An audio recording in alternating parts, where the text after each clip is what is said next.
can I sort of, I don't know. I started that sentence. Oh, we're just gonna crack them. Let's just crack. Oh, that went so I've wrong. already cracked went mine. south. I was a bit desperate. I'm sorry. You're like already halfway through. Yeah, it's just like, oh, and the other thing. That was fucking silly. That was silly.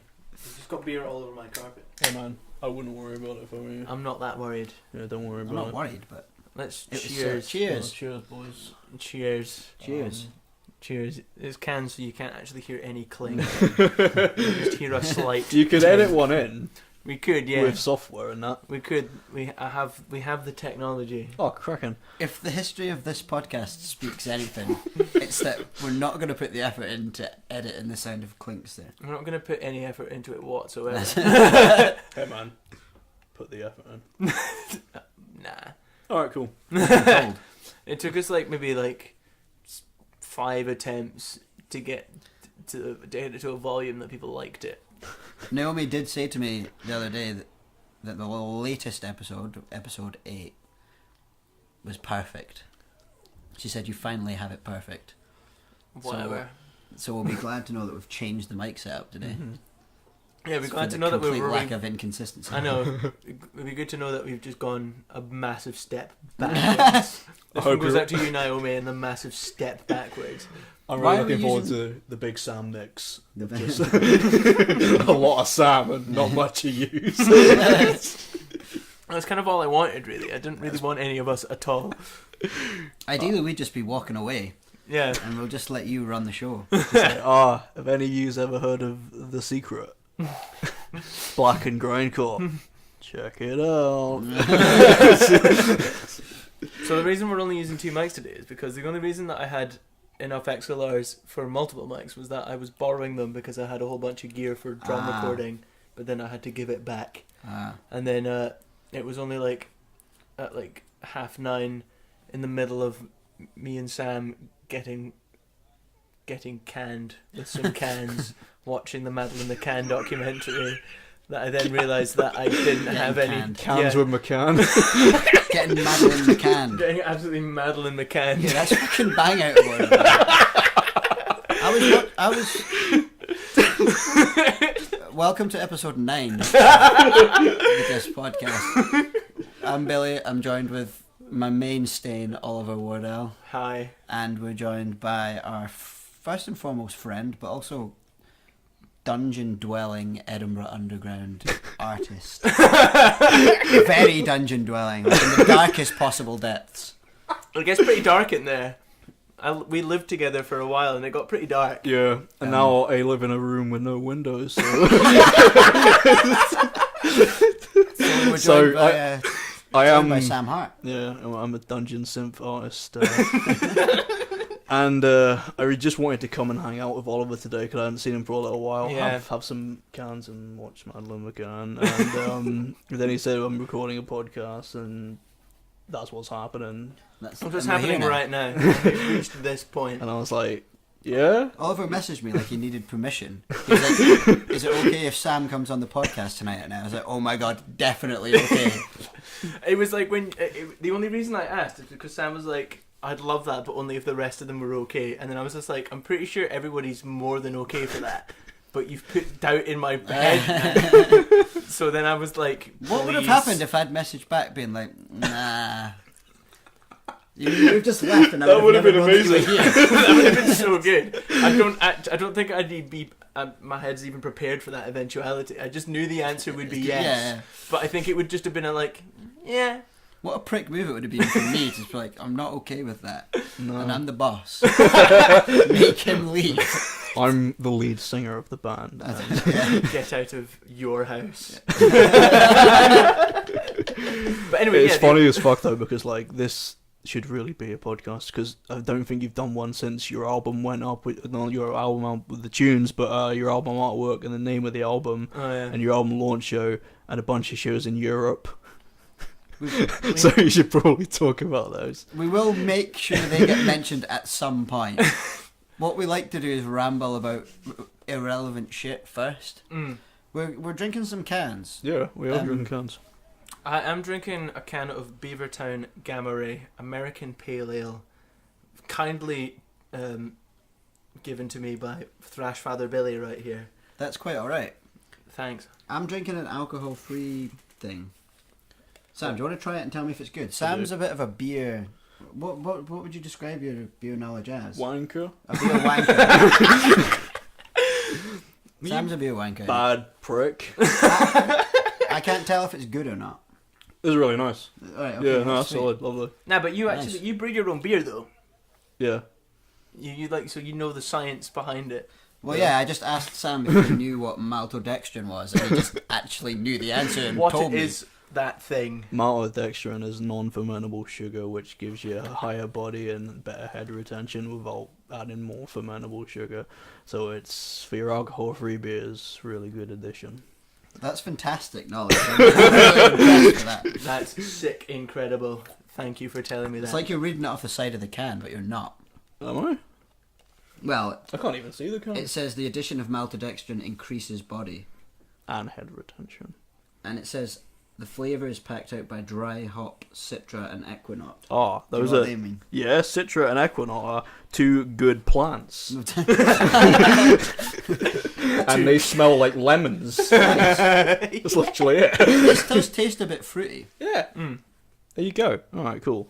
Let's stop talking about beer. I'm pretty impressed. Anyway, anyway, the reason I'm back to we're back to just 2 mics is the fact that I had to give all my XLRs back because they weren't actually mine. I've got a couple in the house, so That's silly. Why didn't you say? I didn't know we were only going to use 2 mics. Why didn't you say that you didn't It's have because I was in 3 the middle mics? of watching the Madeleine McCann documentary Yeah. and then realised that the only person in the flat who could have supplied me with another mic has gone to bed. Really, it's early for a Saturday. He's Is he all right?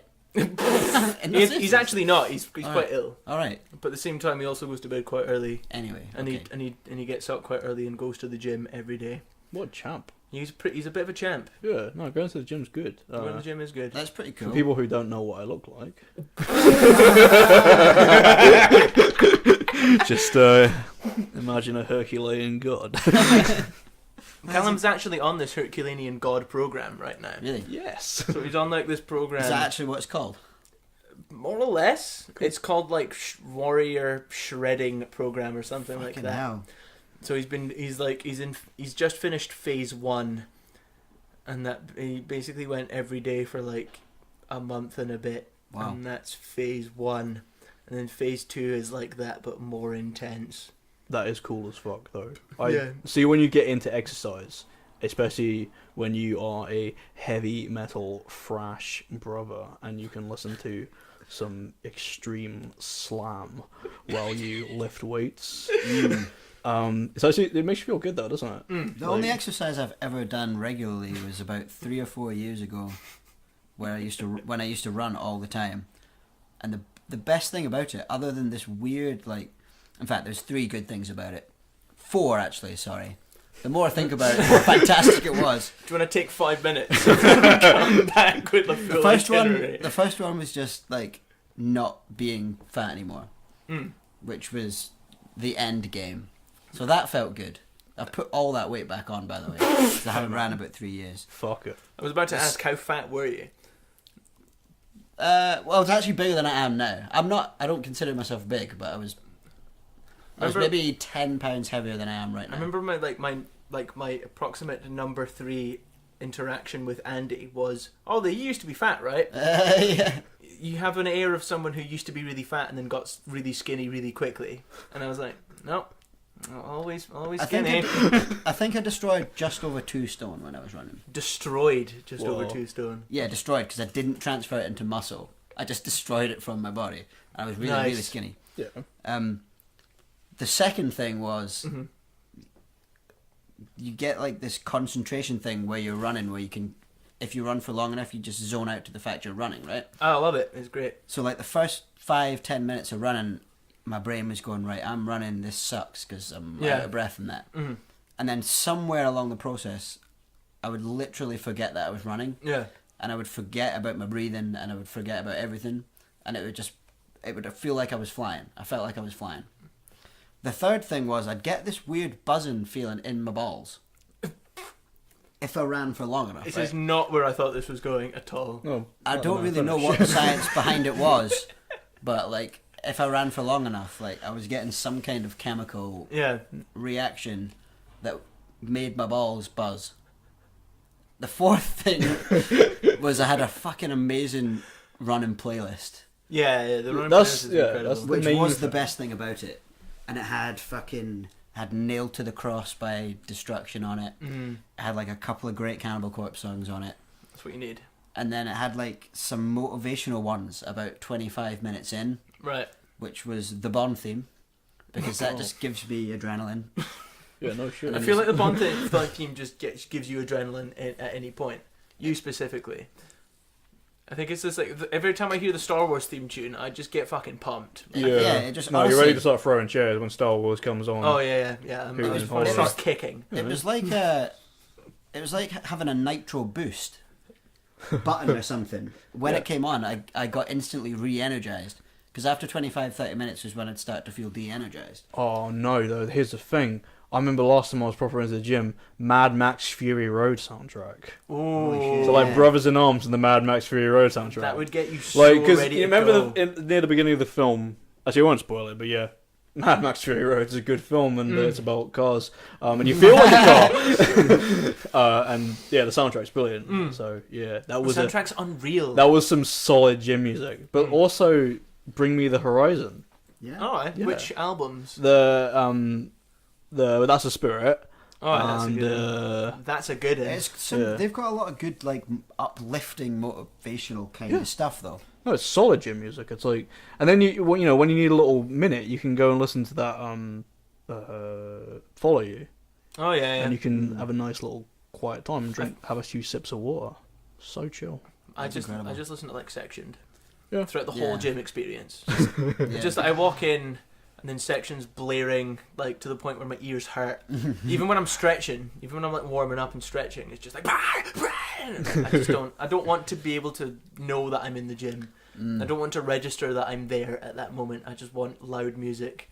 And then as soon as like I make eye contact with somebody, it's like, oh fuck. And then I can just like listen to riffs and then just forget that ever happened. I like the idea that music can be this, like, the soundtrack to your everyday life, though. Mm-hmm. Yeah. Like, it's weird for me if, like, I'm sitting on a bus and it's dead peaceful and quiet, and the sun's coming in the window, Yeah. and I'm listening to, like, Amongst the Catacombs of Nefren Ka by Now. And it's just like this weird Egyptian sounding death metal, and all I'm picturing in my head is 50,000 Egyptian slaves dragging a slab of sandstone through the desert. Yeah, but when you think about it, don't we all drag a sandstone through the desert every Some- day? I suppose, Now that yeah. you mention it, yes. Isn't that just life? There's this crushing weight against my shoulder. But then other times it actually really fits in with what you're doing. Mhm. You know, like you get like summer playlists or whatever, like if you're sitting in the meadows Yeah. chucking a beach ball about Yeah. and you put in a nice summery song. Yeah. A lot of chaos. in my A experience. lot of Caius. Yeah. I saw Caius Lives at Download, but like, I remember like, because I went to Download with Kate, Felix, and Daniel, and then What we year lost was that?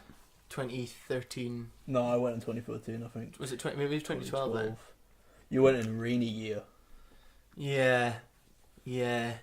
And then like I saw Caius. I think Devil Driver were on before Caius Lives, and Kate went into like the pit for Devil Driver, and then came out with broken glasses and went chummy back to the campsite to get my spare glasses, and I went, well, Caius Lives is on next. I'm not doing that. And she was like, are you legit making me walk all the way back to the campsite blind just so you want to see Caius Lives?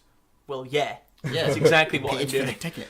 And like I watched the whole of Caius Lives, and the set was maybe like an hour, and she only came back at like the end of the set. Just like, did you enjoy Caius Lives? Like clearly very angry that I basically made her walk all the way back to the campsite. And I was like, yes, they were really good. Thank you. Well, you have to see that bit at the end of Super Scoop where they go, "Dad it," and they wait, "Dad it," and they actually do it live and they nail it. And it's They like, were so good. that's black magic shit. I love the fact that like, what's the lead singer's name again? John Garcia. Yeah, and he just didn't say a word to the audience apart from like, thanks, and then Yeah. just left. The thing is, though, like the walk back to download, like from the main arena to download, is absolutely no joke. It's horrendous, man. Yeah. Yeah, it's bad. The one time I went to download, that honestly, the only thing I can remember from it is just how shit that walk was. Yeah, the walk was bad. I went to Bloodsoul last year, and the walk from, like, I was not even in the campsite particularly near the main stage, and it's like you could just do it like it was nothing. It was a 5-minute walk, Yeah, That's and it so feels nice. like the same scale. Yeah. It's crazy. yeah. It's amazing. I mean, download I think is particularly bad for it. Mm-hmm. Wherever I was in the campsite that year was fucking miles away. Like, you really couldn't go back and forth throughout the day. We were kind of leaving with everything that we would kind of need. And it was just like, I don't know, it was some bullshit. Like, See, we like when we hit the campsite, when we first got there, it was like raining and it was mud everywhere, and there was just people with all their stuff just like falling in the mud and having a horrible time. It just felt like Stalingrad or something. It was heavy. I remember not particularly enjoying Download Festival when I was there. Right. Like, I get what you mean. there was some good bands, but I was young at the time and I was kind of just going to Download. Yeah. And I think after the first day I was like, see if that was it, I'd be sound. Yeah. But I'm here for another 2 days. Yeah, we were there, and it was like we got there like the first night, and then like the second night there was still no music really. So then by the second day, that was basically when the bands that you wanted to see were on, and I was shagged. I was still just because Yeah. I'm not built to sleep in a tent really. I'm not built for much when you think about it. Well, do you get that thing at festivals, or like, you know, camping in general, but festivals especially? I've had this experience where you constantly you don't sleep for such a long time, so you're constantly in like rapid eye movement sleep, and you constantly have dreams, but your dreams are always things happening around you. So you constantly have weird dreams of stuff happening around your tent because you're never quite asleep. Yeah. Is that just? I don't me, or recall is that from my time at Download, but it kind of makes sense, I would say. It's It happened does to me at make all the sense. camping festivals I've ever been to. Just like I just remember... this weird blur between night and day in real life. You have strange dreams though. Yeah. You have very, very, very odd dreams. I'd just be like, I'd be in the morning in the old flat, and you'd come in with a kind of Just walk into your room. like, I had this dream. I had the other... strangest dream last night, Oliver, and you were there. and you'd tell me all the snippets of your strange dream, and I'd be like, that's just not okay. Yeah. You know when somebody tells you like, I had a dream, and they tell you it, and it's like, oh, that's a bit strange. Yeah. All your dreams were like, that's not alright. That's not okay. You ever had a dream? Dreams are just such a weird thing in general, though. Yeah. I had a fucker the other night, right? And honestly, and I retold the story to my brother and my mum, thinking like it was going to be this intense tale. Yeah. And as I was telling it, I realised how fucking mundane the dream was. Yeah. I'd woke up in a proper panic. Proper sweating. And I'd like, basically I came home and I really late and I put the key in the door and like the lock bit fell out. So I was then like outside in like the rain trying to put the lock back in. That's horrible though. And then I had this thought in my head in the dream. Like, for some reason I was wearing like a balaclava and shit, like I was a robber, right? And I had the thought in my head in the dream that if my next door neighbour looks out the window at this exact moment, she'll think that I'm a robber. And she'll call the police. And then The instantly police. she did. In that kind of weird way where you can determine the outcome of your own dream. Oh, like the sense just changes. Like this has just happened. And then Yeah. she shat herself and started screaming. And then that was the end of the dream, right? Mm-hmm. I woke up and I retold this story to my brother, and he was so unbelievably uninterested. And then I realised that it was a crap dream. But I woke up like in a bad way. Yeah, you'd wake up from a bad way, because you'd be so stressed because you'd experience those cathartic emotions, and then you just woke up thinking like, has that just actually happened? Yeah. I But had then an when you explain absolute rocket recently. Here we go. It was like there's not much to say, but like what it is basically like I had a dream that one of my friends topped himself, and my dad, who he's passed away a few years ago, he was alive again, and he made me a really good sandwich. It had like lunch meats on it. Like, you know, like deli meats and that. It looked so juicy. It was like a really, like a brioche big Fucking bun. hell. It looked amazing. He just made it for me to make me feel better. But there's not much going. And What? I don't remember anything else about the dream. But So many layers to that. See, that's an interesting one because it is a very simple tale, but there are some like dark layers to it that makes it so much more than that. I think the sandwich was really good though. So. Forgive me if this is a personal question, right? But like I've had a dream about my gran who died, but like when my gran died, she was old enough for my gran to just die, right? Yeah. Is it weird to have a dream about someone who's recently passed in your life? Is that like a fucked up thing? No, not really. I mean, not in my experience. I mean, it depends it on sounds depends on the actually context. quite yeah. normal when he comes back and he makes you a sandwich. Yeah, that's pretty chill. I had Like, that's some pretty really, good. really not chill dreams about my dad. Mm. So I had a dream about my dad, but he was still alive, but living in Portugal, and my mum didn't want to have anything to do with him. And then I went to visit him, and he was just the worst guy. Oh no! It was so weird. Oh, It was that's so strange. He's Fucking- basically just like this that's guy in terrible. like a straw hat, just like drinking his sorrows away in Portugal. And I was like, "Oh, Dad, come on, what are you doing?" Then I woke up and I was just like, I don't know how to feel about any of that. I wish I hadn't asked the question. Yeah, we've gone down a dark path very quickly. Mm. It's because I'm here. Yeah, we've just But this is like the emotional roller coaster that just kind of happens when Oh. when we all get together and have a good old chin wag. things turn dark really quickly at the moment between us, and I'm not sure why. Because I feel all right now. It's just the catharsis of the album being done. Do you want to talk? Let's talk about the album. I think that would be a good time to. Can we? In fact, before we do, right? Yous were talking about the Madeleine McCann documentary. How much of it did you watch? I watched. Well, we kind I've of seen the first 3 episodes. we got up to like episode 4, but I wasn't really watching it. I just kind of, you know, when you're like, I want to put something on, but I don't really want to have anything that I want to really get invested in, like, you know, like a Marvel film. Yeah. Okay. You Yeah. yeah. actually have to like enjoy what's going on and kind of going like, oh, what's gonna happen next, even though it's, you know, it's a Marvel film. Or like, I just wanted to have a documentary where somebody tells you some facts and you kind of go, oh, aye. And somebody else tells you the same facts from a different perspective and you go, all right, as you just sip a beer or you have some pasta or something like that. I thought it was kind of naff from the first 3 episodes that I watched. I mean, it's kind of hard to make something like that not naff, I would have thought.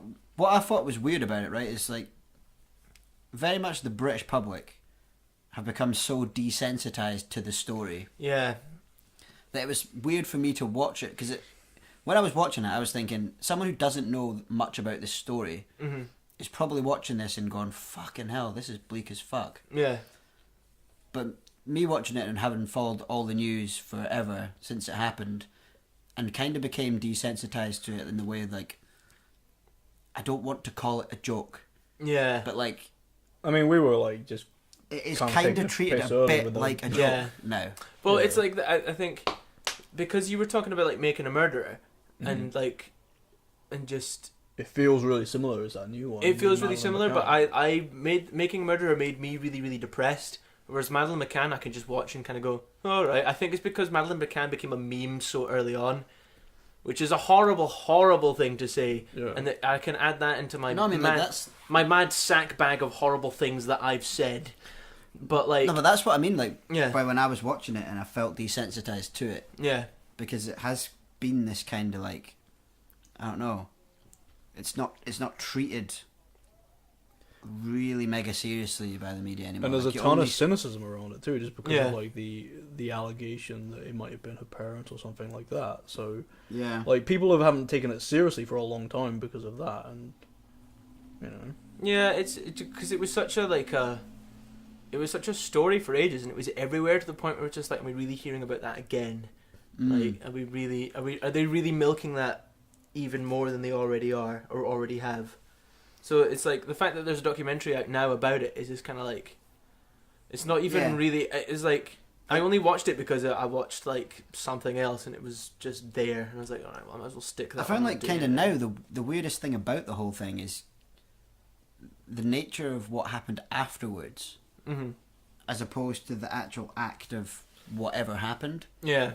Like that bit's kind of just you kind of go, well, that's an unanswered question, so let's just skim past that. Mm-hmm. And then everything else is like about what happened after. And because there's really little to no build up in the story at all. Yeah, not really. It's a seemingly random event that just instantly occurred. But like, I don't know, you watch the documentary and then you realise how many other missing child cases there are. It was like the first example of like a viral headline Yeah, totally. that I can remember. And you're kind of going like, well, why is this catching all this media attention when thousands of kids go missing every day? And the doc does touch on that. But it's just all about the circumstance, really. It's just sort of like, well, if your kid isn't even safe in like a kind of really arguably safe environment, then where are they safe, really? And that's what scares people. But it's also like it just went too far to the point where it's just sort of like, I don't care. It's just weird because it is just it's a horrible, sad story. But when I was watching it, I felt really bad about myself because I was like, I'm totally desensitized to this story. Yeah. You have to really stop and go, right, there's an innocent little girl that's lost in this. Like, but I had to really concentrate on that fact, or my mind was just going to, this is that Madeleine McCann story. I suppose, again. but in my head, the cynicism is still kind of at the forefront, where it's like, well, so fuck, thousands of kids go missing every day, like, and they are never ever found. Surely that's the more tragic thing here.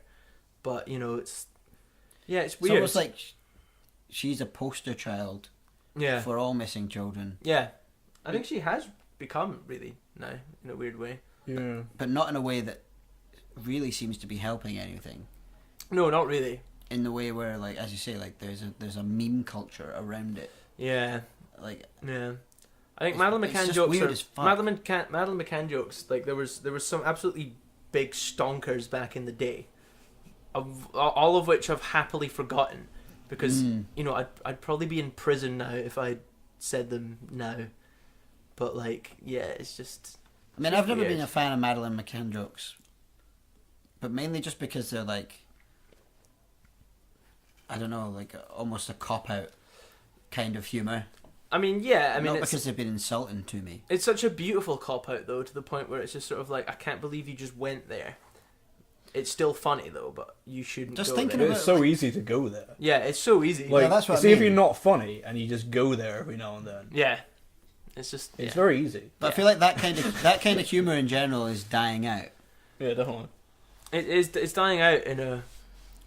Yeah, it's weird I because... mean, call me a lefty snowflake, but that kind of thing is not that okay anymore.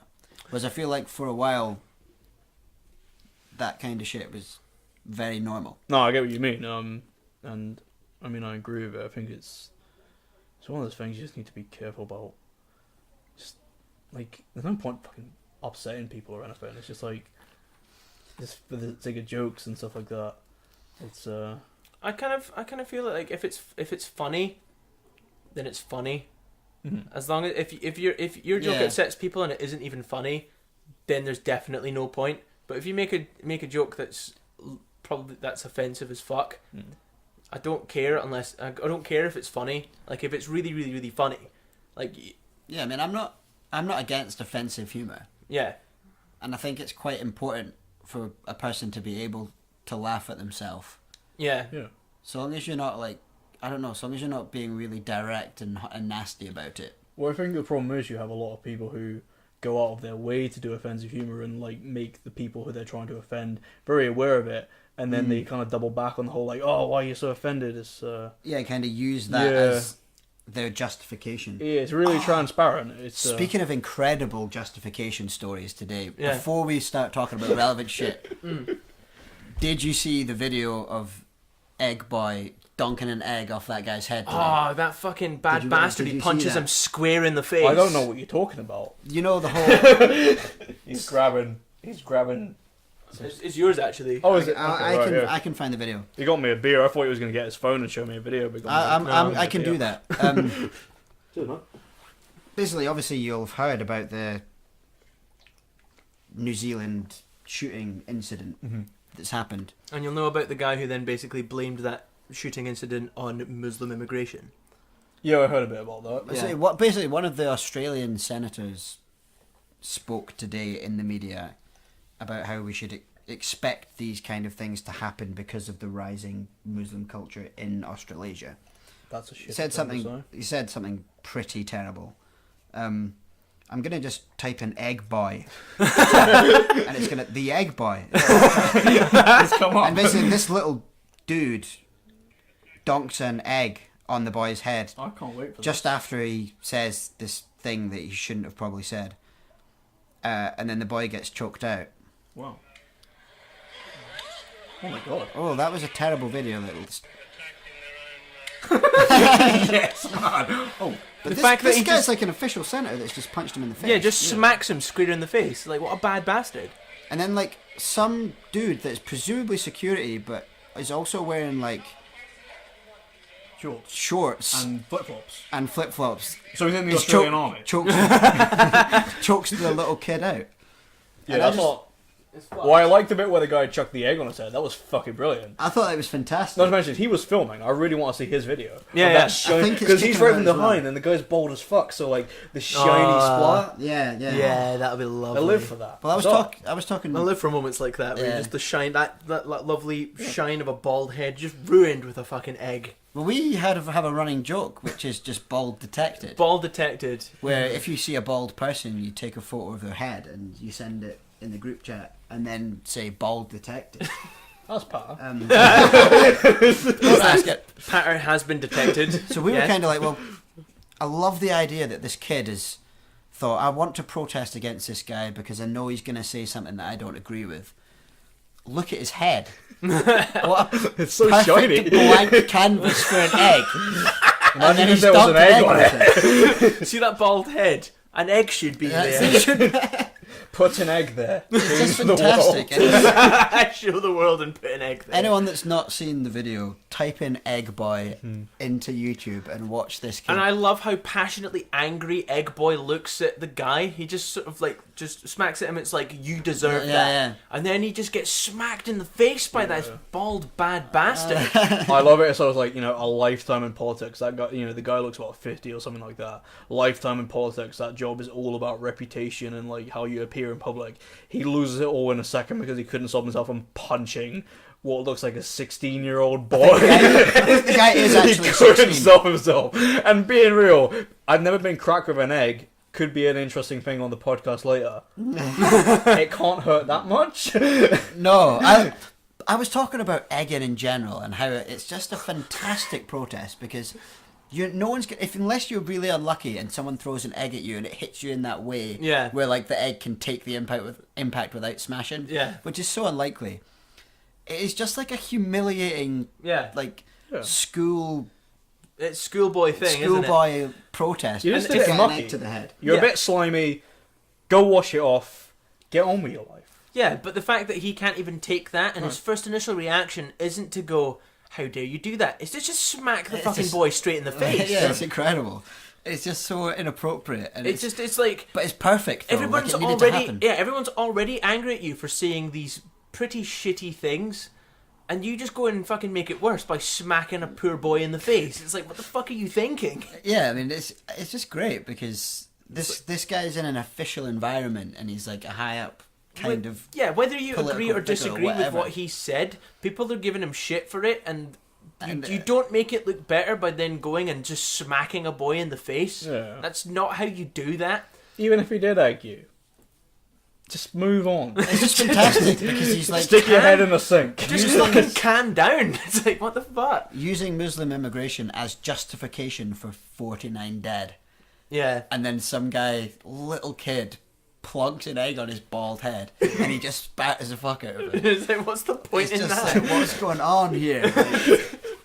I just thought it was a fantastic story and I wanted to talk about it. Oh, that was my first time watching Egg Boy, and I'd like to encourage anyone listening to go and watch Egg Boy. Just please go and watch Egg Boy. It's Watch, fantastic. support Egg Boy. And he has actually Protect been, Egg Boy. Protect Egg Boy. he's been I just like how he was instantly branded in the media as Egg Boy. know. That's him forever now. I know, that's going to be on his gravestone. Yeah. when I'm when that they, guy when they with choked him out too hard that he inevitably doesn't make it out of intensive care, they'll just write Egg Boy on his gravestone. Nah. Mental.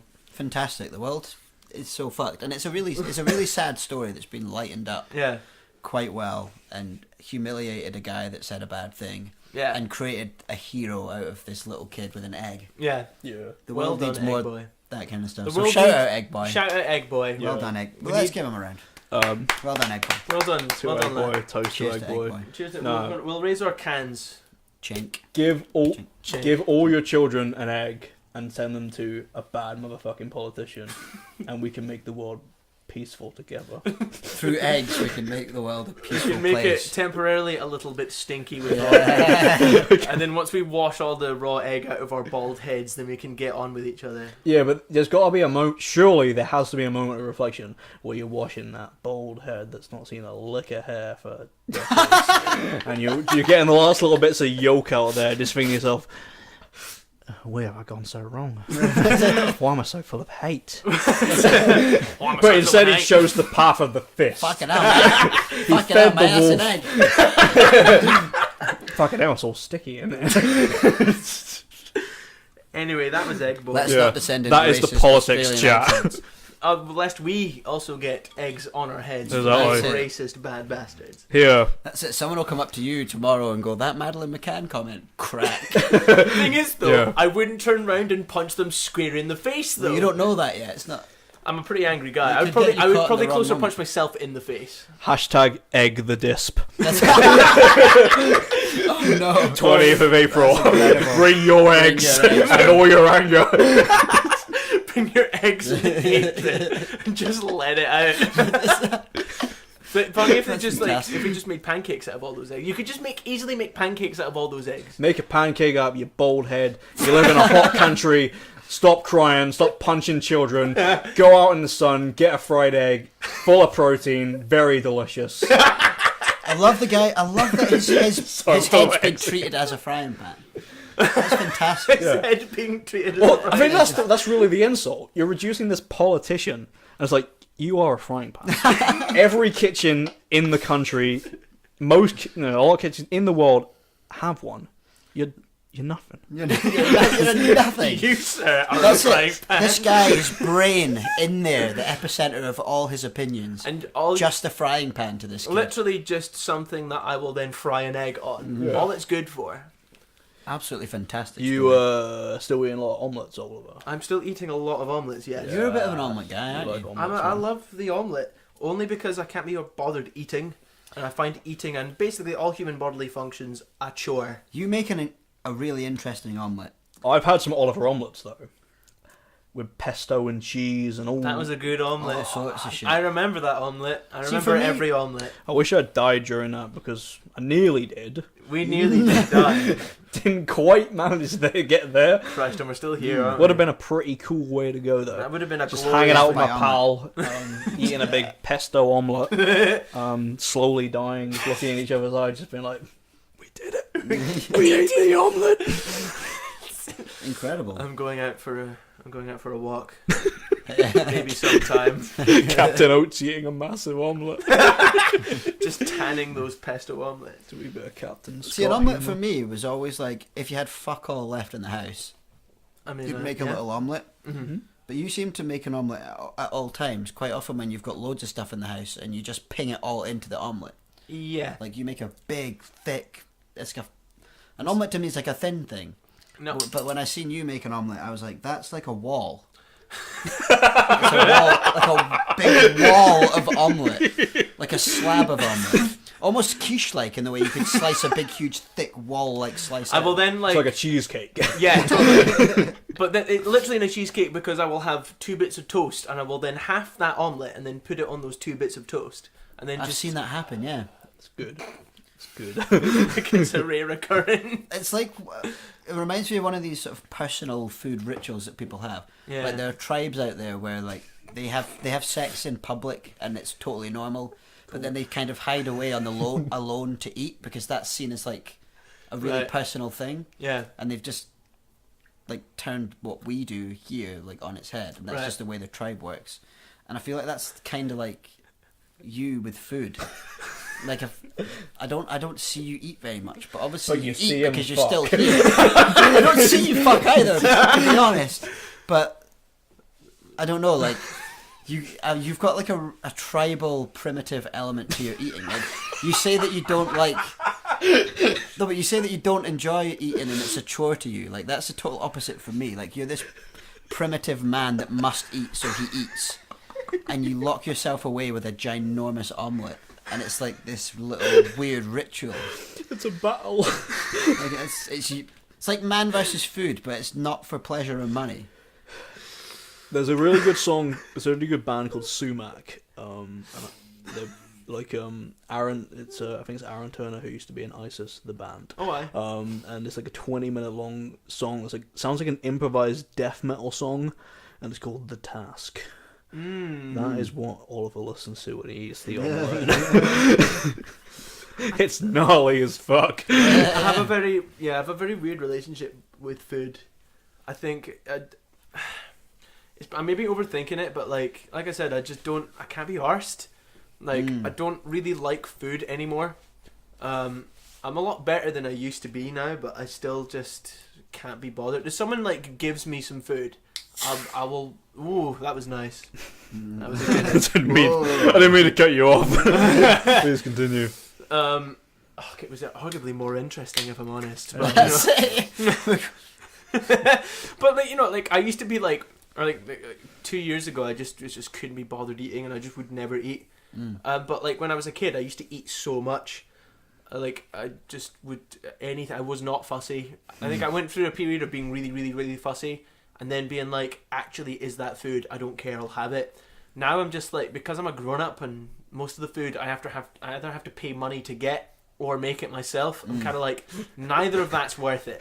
To be fair, when there's free food, Oliver's up for it. Like, can I talk about Five Guys? You can indeed talk about Five Guys. I remember when we went to see Carnival in Glasgow many years ago. We went to Five Guys beforehand. It was us and a few other people, and none of us really finished our chips and that. So Oliver just like ate everyone's chips. The chip portion at Five Guys is fantastic, man. It's like ridiculous. Yeah, and I ate every single person's unfinished. Yeah, so he had portion. like, probably the average of 2 portions of Five Guys chips. Nice. And we were just walking That's up a lot of Sauchiehall chips. Street. We were on our way to O2 ABC to see Carnival, Australian death metal band Carnival. and Oliver was just like, the whole time, he needed help. I was just burping so The much. others were Wow. going up ahead, and I didn't really know anyone else that well, so I was just like, back with Oliver. I was like, "You're okay, man?" And he was just like hobbling down the road, going like, he was just like a big balloon. I genuinely thought I would have to go home. I felt Imagine that you got big. home and it's like, oh, how was the gig, man? I didn't go. I gorged myself on chips and had to come home. I ate too many chips and felt sick. I felt. That's like an excuse to go home from a child's birthday party, but not an adult at a gig. Well, he stuck out the whole thing, and it was a good night. By the but time I got to the ABC, I felt fine, but the walk was genuine hell. Yeah. I think he just had to push out a lot. Gas. There was a lot of I ate really quick. Yeah, you ate really quick. Like, It Yeah. was like a machine. I still eat really quick. It I was like eat, I'm a industrial. very quick eater as well. I yeah. eat very much like a, when there's like a, when you're like an animal in the wild, Yeah. Yeah. and you come across some sustenance, and it's maybe like the first sustenance you've seen in like days, and it's almost as if you've got to like venture out into the open, and that's the danger zone really when you're like a small animal. Oh, that's like, legit it. Yeah, yeah. I think if you if you live kind of by yourself, or like with flatmates or whatever, but if you like eat in your room and that, I think you really just stop giving a fuck, because like at the minute I live with my mom, and like so we often have dinner together, and I just watch how she eats, and she's like takes the time, and I'm just like Yeah, I'm the exact same. Yeah. Like I'll finish my food long before anybody else, and Yeah. and everyone says it's like watching a Hoover suck up dust because it's just like it gets shoveled in at such a fast rate. Thing is, it's like I come from a family of really, really fast eaters. Like we'll meet at the dinner. We'd all used to meet at the dinner table, and there would be no point, because the whole point of meeting at the dinner table is so you can discuss your day. we would like come in and like, maybe say hello and stuff. As soon as we eat, it would literally just be complete silence, and it would just be like, and we just wouldn't talk. We'd all just eat really fast. So I think that's me. got into that habit in my teens, as you say, like when you eat around a dinner table. Yeah. And it was always, well, the faster I eat, the faster I can leave again and I go suppose, up to my room and play guitar. Yeah, there is that as well. There's an objective behind it as well. Yeah. I mean, it's like I just kind of more or less eat for sustenance, because like I used to be able to just like not eat at all and feel like just I'd get to the end of the day and I'd be like, oh, I feel a bit tired, and then I'd have something to eat and I'd be like, oh, that was it. Whereas nowadays, if I don't eat, that tiredness has formed into just dizziness, nausea, just not being really good for anything. But It's like one of the first knocking calls of mortality. It's like, you are getting old. Yeah. You're not old yet, but you're getting there. But you're on the way. I'm on the way out. Yeah. I was speaking to Liam about eating habits the other day, right? Because he does this thing that I don't relate to, and it gives me the fear. And I mention it to him every time I see him do it, right? If he's got a meal that's made up of different parts, he takes a little bit of everything on the forkful and eats like a mashup of all the bits. I respect that. Yeah, I respect that too. I don't do it, but I fucking respect it. That's badass. Whereas I'm more of a tactical eater, where I'll eat one bit and then I'll save my favourite bit to the end and then I'll eat all of that. Yeah, I kind of do that. It depends on the meal. It does actually depend on the meal, I feel. If you're eating a curry is very much designed to eat it all as a kind of mash. Yeah, I get that. But like your standard meal of, say, you've got meat and potatoes and veg and then maybe something else. Mm-hmm. The idea of mashing everything up and putting it all in the one forkful, I don't like that. It's a bit much. Yeah. Oh, see, Liam's a pretty cool guy though, so it must work for him. Yeah. I mean, if it works for him, then that's. Hashtag get Liam on the podcast. I was just telling Oliver earlier about how much I like Liam Tucker, the drummer of Disposable. How much like there's certain videos on his Instagram which are really They're very. I never good told content. Liam this, but there's certain videos on his Instagram which are very comforting to me. Pretty much his whole presence is comforting. There's like a video of him playing bass on The Greatest Showman. Oh yeah. And it's really chill. And it's a really good little bass line. And there's all these dudes dancing in the background wearing suits and that. And I'm just like, every now and then I just go back to it like, oh, I haven't watched that video for a little while. I better. Yeah. There's my favourite one where it's like going hard on Hamilton. And it's him just doing a stonking groove. Stonking like backbeat groove. Or like when he's like doing the music for like this small production of Hamilton. Liam, fucking class. He doesn't post much. But when he does, it's like he's put a little bit of effort into his content. Yeah. So it's always like an actual video of him doing something. Yeah, it's like class. You'll never go through and he's posted a selfie. You know what I mean? He's not got that kind of Instagram page. I wish he did though. I know. He's a handsome man. I know. Good looking dude. Very good looking guy. Good at drums too. He's great. He's a catch. But he's quite he's a bit of a content guy. Like you know what I mean? Like he likes a bit of effort to go into. I think he things that he presents. I think he likes the idea of having actual something to post about. Yeah, he won't just post about nothing. Yeah. And he's also up to quite a lot. A guy came in the shop today, and a regular guy that I speak to all the time. Mm-hmm. And I asked him what he was up to, and he's like, I'm going through to Pennycook to see the Skebabs. Yeah. And I was like, oh my god, like, the drummer in my band is the bass player in that band. Nice. So tell him hi. And he was like, yeah, I will. And he's like, oh, I love the Skebabs. They're like one of my favourite bands ever. And I was like, I forget that Liam's in this other band that people really, really love, and he's the bass player. I know, like, it's so weird to me. And then he posts on Instagram him like playing a really gnarly bass line. And I'm like, you're really good at bass. He's actually decent at bass. It's funny how you've got that classic drummer problem where your drummer's in like 10 bands but he just plays bass in all the other bands. I don't know, I think of him as a musician. Yeah, he basically is. Like he's actually like a real musician. He's not really a drummer, he's basically just an all-round musician, instrumentalist. Yeah, and he's good at bass because he's good at drums. You know what I mean? Like, I'm not the kind of person who would be good. He's in the pocket at all times. Whereas like I'm good at keeping the rhythm on bass. Yeah. But if I was sat behind a drum kit, I would suck. Whereas it's like a natural thing that's ingrained into his musicality. It's just rhythm. I'd like to put Tucker in my pocket and carry him around everywhere I go. That is pocket. That is pocket. No, that is established pocket. Liam should come on the podcast. He should come on the podcast. He doesn't want to though. I know, but he should because he's. I didn't want to. Yes, you did. I wasn't prepared for it. And it's alright. You assume that we're Oliver prepared and for any Oliver podcast. and Billy are pretty cool guys. Pretty nice. We're all right, We're all right. I suppose. I like how you assume that we prepare for any podcast that we do. Like, as soon as you told me I was on it, I was like, "Oh, they're releasing an album soon, and I should like try and think of some questions and that." And I did. So if you want to talk about your album, Not Stop really. trying to get us to talk about something relevant. I'm excited about the album though. Actually, I was speaking to. We were meant to have Tempered on, Mm. who are like Glasgow thrash band, but it didn't work out with the timings and stuff like that. We're Yeah. gonna get them on at some point, hopefully soon. Yeah, totally. Because they just released a gnarly release called Greenwashed. I've And it'd only be nice to have them on. I've only heard the single, and the single was savage sick. Listen to the whole thing because I it's will. just redonk. Redonk. They are a good But band. like, I've had other people who have messaged me asking if they can come on. I'm like, cool, as if it's like this big official thing. Yeah. And it's kind of like, oh well, what would you need from us if we were to come on? And I'm like, just turn up at his house. Can you find this address? Yes. I don't know if people. That's it then. do you have an listen to- umbrella XLR? That's it, yeah.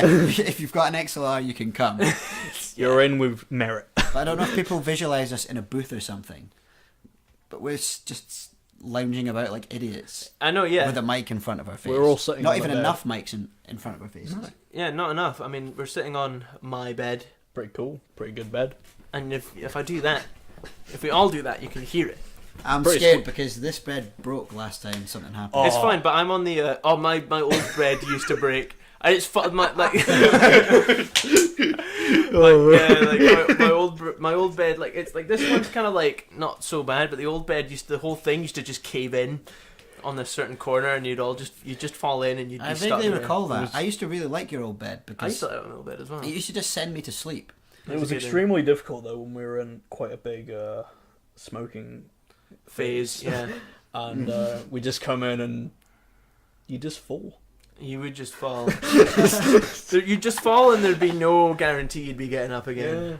Yeah. No, I went some places. You did one. There was like one time we were having a particular smog sesh where. Pretty big cigarettes. they Yeah, we were. had like at least like there's cigarettes and then there's big cigarettes, and we Yeah. liked the big cigarettes. Like big fucking green javelins. They were like big fucking green javelins. Big green That's javelins. exactly what I was about to And say. then there was like one time we were like talking about like music and stuff, and I was just like, "Oh, this song's really sick," and then you'd stopped responding to me, I became non-responsive. and I was just sort of like, yeah, man, yeah, and then turned round fully, and you were just out for the count. Kind of like thing where you're still conscious, but you're like conscious to the point where like if I do anything, then it's whitey time for me. So your eyes were kind of half closed, your mouth was open, and we were listening to Meshuggah. So I just like blasted Meshuggah even louder, and then just snuggled up beside you. It was very cuddly wholesome. Meshuggah brothers. It was such a wholesome brotherly moment. Yeah. Oh, that's incredible. I mean, It's so good. I'd be lying if I said I remembered it. I think the whole Well- point of the story is that you don't remember it. There was that other time. I which remember waking up at like 6 in the morning and be like, I'm still in his room. what was I still beside you at that point, or had I gone to bed? I can't remember. You'd gone to bed. I think I'd gone to bed. I Yeah. respect that. There was that one time where your window was open and I'd come back from work, and I went in and kind of like waved at you, and I just got absolutely no response from you whatsoever. I was listening to, I had a little playlist on of both the King 810 albums. It's free now, but I haven't listened to the most recent one yet. But yeah, the two King 810 albums, I listened to them back to back and smoked a big cigarette. Smoked a massive cigarette. There was something about that bed though that like Yeah, it used to send me to sleep. Yeah. Like I remember when we were doing the guitars at yours, and like there was not much for me to do at that time. Yeah. So I was pretty much just rocking up, ordering a Domino's for the lads, but then you would be too busy doing the guitars to really eat yours. Yeah. So I'd eat like 2 pizzas and just fall asleep on your bed, and then I'd wake up like 2 hours later, and the Instagram story is just full of me asleep, and you guys like, "You okay there, Billy? You enjoying that guitar recording, Billy?" And it's just me like. There's also an incredible one where Liam fell asleep on your bed. Yeah. And like, Oh god, yeah. and then we put the mic I to his remember that mouth. one. Do you remember one? And we put the mic to his mouth, and then the song finished, and it was like, "Thank you, good night." And then Oliver laughed, and it sounded like a creaking door. Oh yeah, You seen that one? Honestly, man, I don't know if I can find it. I really want to play it's it. so good. But if anyone, I Wholesome don't know building. if it exists. It exists. I love the fact that You like the found last. it before. Yeah. it's So on like my the last Facebook few page. episodes of this podcast, you guys have been like, "Yeah, we had a fucking shite time making the album. We were all about to fucking kill each other and whatever." And it's just like then there's just something like this where like sleepy Liam Tucker and Well, okay, I've got it. If anyone wants to see it, you have to be friends with me on Facebook. Follow- And scroll back far enough to about 3 months ago, when I posted this as my highlight of the entirety of 2018, which, looking back, is probably actually true. But this sound that sounds like a door at the end is Silence Oliver in the room. laughing.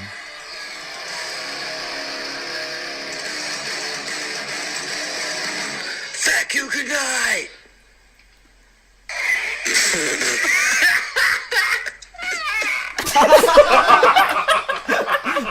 It sounds so much like a door.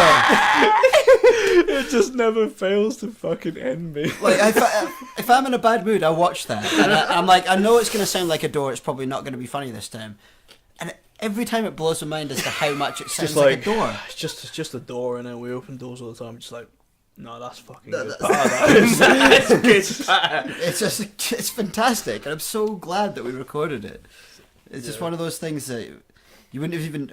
We didn't even notice at the time until we watched the video back, and it's like, holy shit, that sounds a lot like a I think door. I didn't really realise that you guys were all about the door patter until the day after. And I was still just laughing at the fact that you were just thank you, good night. And I mean, it was a Tucker good just enough like, video anyway. Yeah, it's good on so many levels. But you need to get to the point where, like, next time one of you breaks a string and it's kind of awkward on stage, everyone's just like, door. And Oliver just goes to the microphone sheepishly, just like, The thing is, though, you can't recreate that sound as much as you want to can't- try I and can't sound do like it. a door. You're never going to sound that much like a I'm door just not again. going to do it. You just got to you've got to make me laugh. in that moment, he was a door. I became a door. A creaky door. Let's Dory. use that as a segue into talking about the album. Yeah, Let's- talk about the album. Can we talk about the album after we take a piss break? Shall we do that? Yeah. Yes. Are we all... Yeah. Let's all gather round the same toilet and take a piss break. Do you want to? Yeah, alright. Yeah. Skillet. Kill it. Oh, We're here's- back. Here's a beer. Holy shit, I've not even finished this. Well, I just thought you might want that one. Yeah. Oh, what's that? Trapped. Hopped Popped in Space, Yellow Belly IPA. Wow. Brewed and canned in Rexford, Ireland. Nice. Underrated brewing scene they have in Ireland. How's the Let's talk about something else. support the underground scene? Support your underground brewing scene. Support Scimitar. Scimitar. Scimitar are pretty gnarly. Yeah, Irish Scimitar are thrash band, to be fair. fantastic. I was speaking to Johnny the other day. He's Oh, trying nice. to, being very kind, trying to help us out with a show in Dublin. Oh man, that'd be We'll fantastic. see what happens. Yes. He's I a love good Johnny. dude. I love Johnny, man. A I love very- everyone in Scimitar. They're so nice. A very honest, down to earth guy Mm. that just doesn't really enjoy bullshit. I Yeah. really like that about him. Who does enjoy bullshit? I don't know. Some people live for a bit of bullshit and drama in that.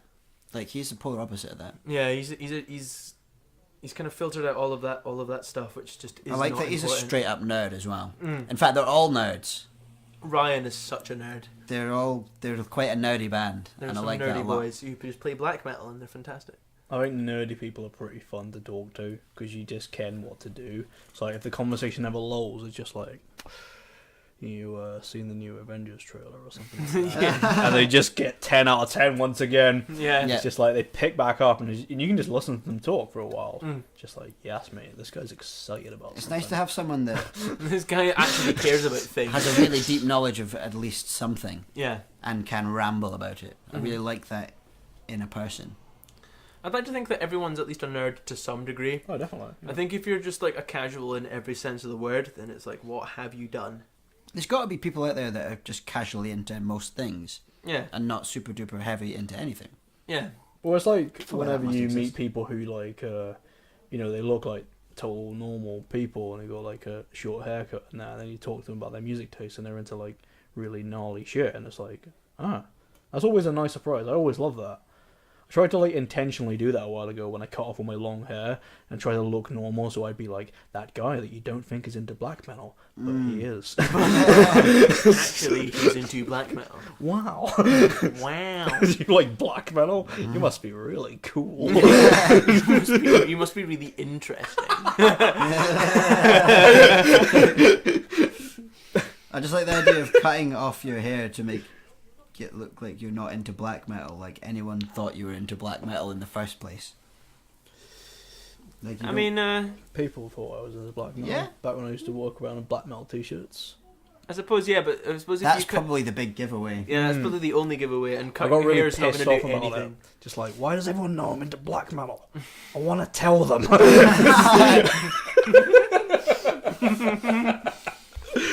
That's fantastic. Walking about in a black metal t-shirt and corpse paint, and then you cut your hair off and go, well, why do people still know? Why do people still think I'm into black metal? What more do I need to do? Yeah. You love black metal though, man. You're a proper black metal connoisseur. I do like black metal. I like everything. I do like black metal. I just really want to say I'm not like you know. You don't like the fascist black metal, basically. Yeah, I don't want to clarify that. I mean, I feel like I'm not a you'd bad guy. Is that my No, goal? there's no allegations kicking about at this point. At this point. But you can always say something stupid on here. Who did that song called "Rise of the Flying Swastika"? It was the brightness of the rising swastika. Brightness. Oh my god, get your fascism correct! And it's by Erdung, a band I would like to encourage people not to listen to or support in any way. Shit band. That's a tune though. Arguably, it's a tune. It's only a tune because the guitar solo is literally somewhere Yes. over the rainbow. Yeah, it's literally it's so weird, but it's I know I somewhere said over- don't listen to them, but if you listen to this by shit accident. song, By accident. yeah, by accident, if you come across it when you listen to some mayhem or something, an autoplay just puts you on it. And you'll notice that guitar solo is literally somewhere over the rainbow, and that's the only good bit of music in it. But no, that stuff's really shit, and for bad motherfuckers who should fuck off. I really like the fact that there is like a now like a black metal movement that's very aware of that stuff and is very like against it. Yeah. So like stuff like Dawn Raid and like I guess Scum Pulse as well, to shout out like a local band who are very very, from what I can tell, like pretty political songs. Yeah. And then stuff like there's a legit band called Gaylord, who are, like That's fantastic. really worth checking out. And then it's, Yeah. the guy, I cannot remember his name and I'm very annoyed, but he runs a good record label where he just promotes like anti-fascist black metal bands, and it's a really good thing to see because like like I was saying a minute ago, just saying I like black metal, being really desperate to clarify that I'm not a Nazi. Well, I mean, something's wrong, but when you say you like black metal, you then have to say that as well. Yeah. You know if there's something not okay going on there. Yeah, so it's like it's something that the genre needs to address as a whole, and I'm glad there's a lot of bands that are very outspokenly addressing it. Yeah. Because I suppose that's what kind of needs to happen. Oh, definitely, yeah, 100%. It's it's the only way it can really move on from that kind of thing, because like unfortunately there are some very strongly influential bands in the genre who are kind of really bogged down in that stuff, and it's like I think it's a bit shitty to just ignore it. Yeah. So yeah. Anyway, you guys have an album coming out. I doubt it's It's not. We're not racist at all. Oh, that's great. There's no racism in the lyrics that I'm aware of. No, not that. Anything I'm that aware you of might either. construe wrong was not intended that way. Just to put out a disclaimer there. Yeah. So your album's called Suffocator. The new album is called Suffocator, and people know that now. which Yeah, is people weird. do know that it's an actual album and it's coming out at some point. We Yeah. didn't actually know that for very long. Mm. Like, the name of the album was basically the last thing that we decided. Did You we? think it is? Yeah, pretty much. Did we not fight over that as well? I think it's safe to say we fought over mostly everything that happened. I'm pretty sure. So probably, yeah. I'm pretty sure like the album name was something I've just had no shits left to care about. I think it was quite a subdued argument because we were like, we've argued over so many trivial things in this process so far. Yeah. Let's just chuck out a name. And I was fairly adamant for the whole time we weren't going to call one of the song titles the album title. Yeah. And then when it came down to it, it was like, well, we've had so many arguments over what to call stuff. Yeah. I can't really just come up with something new now. Yeah. And also the song Suffocator, like, ended up kind of by mistake being the all-encompassing, like lyrical kind of thing. And it was like the last song and had a bit of like, I don't know, an anthemic kind of ending thing going on. Mm-hmm. And it was kind of just dawned on us that was probably, if one of the songs was going to be a title track, it should probably be that one. And it had like a kind of acceptable song title for an album title. It was pretty heavy metal. It's a pretty heavy metal record, really, isn't it? Oh fuck, so it is. I don't know what came first, but it seems to suit the album artwork incredibly well. It all came together like almost like a happy little accident. Yeah. Because it was like we didn't know what the songs were going to be called while the whole process was happening. We then decided them all at the end, apart from maybe one or two. So the name Suffocator kind of came around almost by accident. Yeah. Which then became the album title almost by accident. Mm. Which then gave us the whole idea for the album artwork. Yeah. Which basically two accidents formed that. I think it was like we can't really come up with any album artwork until we actually can come up with a name for the album. And then as soon as we kind of had a name for the album, it's like, well, at least we now have something to go on for the album art. Yeah. And we, as far as I'm aware, we gave it to Chris. It's like, well, there you go. Well, there was never really like a huge discussion between the four of us. Yeah. What the album art was going to be. I mean, apart from Crumbly Guy versus Glitchy Guy. We'll get to Crumble versus Glitchy in a minute. Just to put some context down, but like, I think me and Jack had a meeting with Chris. Chris McIntyre is our kind of resident in-house art guy. And just general, really nice and sound, incredible dude. Just a very fantastic, talented guy who... He done the Life Misguided artwork, which we got loads and loads of feedback on, saying it was incredible. Yeah. Because it was pretty incredible. He did Ravenous as well, did he not? He done Ravenous as well, yeah. He's done everything since that. Yeah. Because we were like, well, that was so gnarly. And Yeah. you're like a great friend as well. Yeah. It makes good sense. But like, I think for Life Misguided, we gave him like a pretty detailed idea of what we wanted. Mm-hmm. Whereas this time around, we kind of walked him through the little ideas that we had. Yeah. I don't think you were there actually. I was not. I kind of looked at the end products and went, yeah, that's sick. I'm pretty sure I've done that thing that I do where I organise something and then actually forget to tell the rest of you that it was happening. So It's probably just as well. None of us would really be able to show up anyway. So like in the morning that day, it was like, oh, by the way, I'm meeting Chris at 10, and you're like, well, I'm working. Yeah. I'm pretty sure I sent a pretty arsey response of like, well, it would have been good to know. I'm pretty sure you did. Yeah. Well, it'd been nice to have some input in the artwork, but thanks, Billy. Which is weird because then you became probably the most happy with the results, like instantly. It was when everyone kind of went, actually, I don't like that, and I went, are you fucking serious? I didn't say that.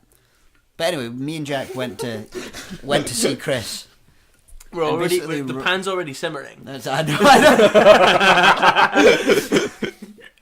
No, I mean it would be nice to have Jack and Liam here because they are hashtag Team Crumbly Guy. They're hashtag wrong is what they are. Yeah. They are very wrong about that. Oh god, they're so wrong. We could put up a poll. Hashtag fucking Stay Puft Marshmallow Man. Hashtag Michelin Man. But anyway, me and Jack had this kind of idea where he wanted this isolated man in a box, basically. Yeah. To kind of represent like... Which sounds fine. The fact that whenever a problem came along, his go-to solution was just to isolate himself away from it instead of confront it. Yeah. And then I kind of went, oh, me too. And then you've said things in the past where it's like, I think Oliver does that as well. And it was kind of like, okay, that seems to be like a running theme with how we react to issues. Yeah. So that was like the main idea.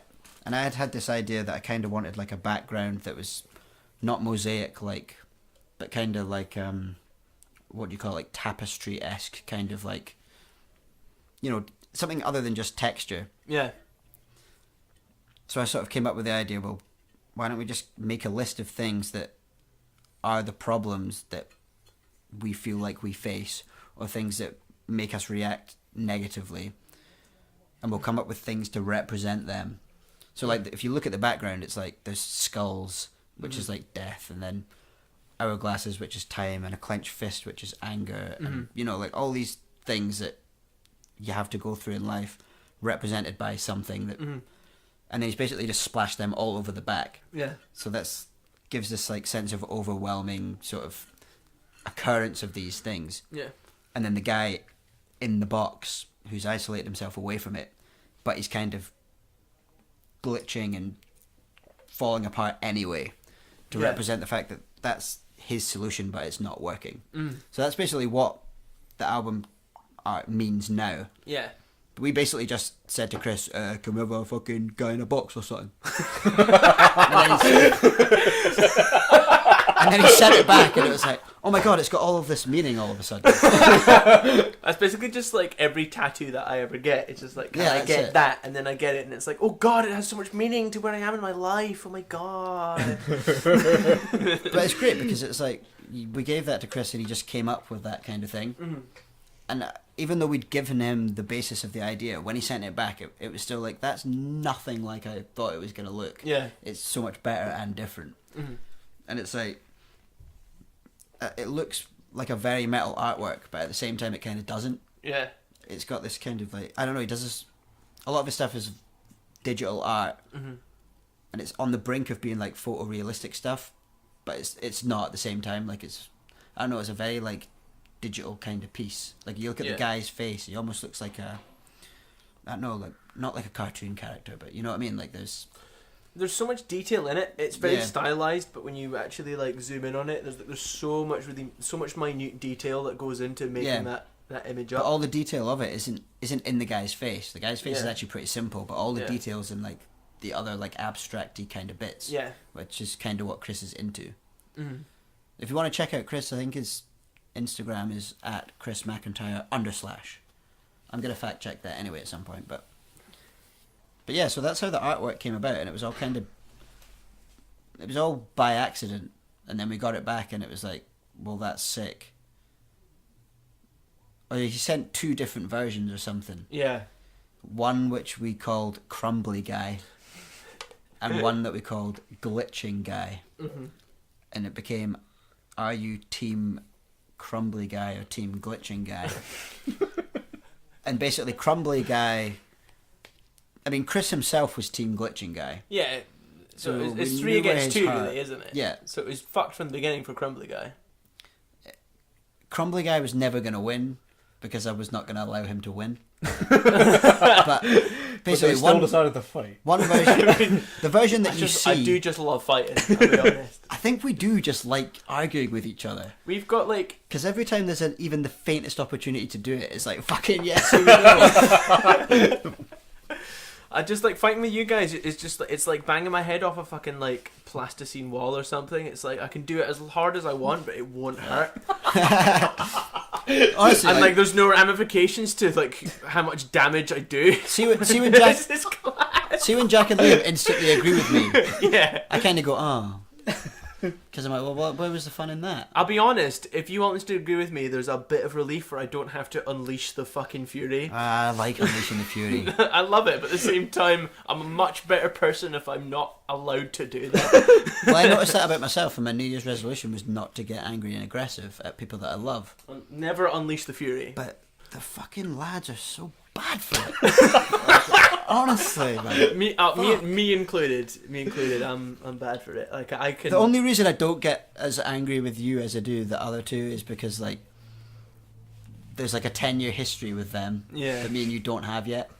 So I'm still kind of see like, when we hit the well, see when I we hit the don't- 10-year mark, it's all fucked. but like I've It's known Jack all- and Liam for so long that I'll just say anything to those two, Yeah. and relentlessly be horrible. I've been trying not to do it this year, and it's been difficult It's already really tricky. because not only did I realise it was an unhealthy habit of mine, I also realised it was a fantastically enjoyable pastime. So it was difficult. It's is too difficult. good. But anyway, right? So the artwork came back. We had two different versions. One was the one that you see that we posted on Facebook. If you want to look at it, follow us on Facebook. Just type in Disposable into the search bar, because that's what the band's called. And Yeah, that's what we're called, by the way, in case you missed that. And that's what we call glitching guy. You'll Yeah. see like this kind of abstracty style of this guy falling apart, almost like he's self-aware of his computer-generated self. Yeah.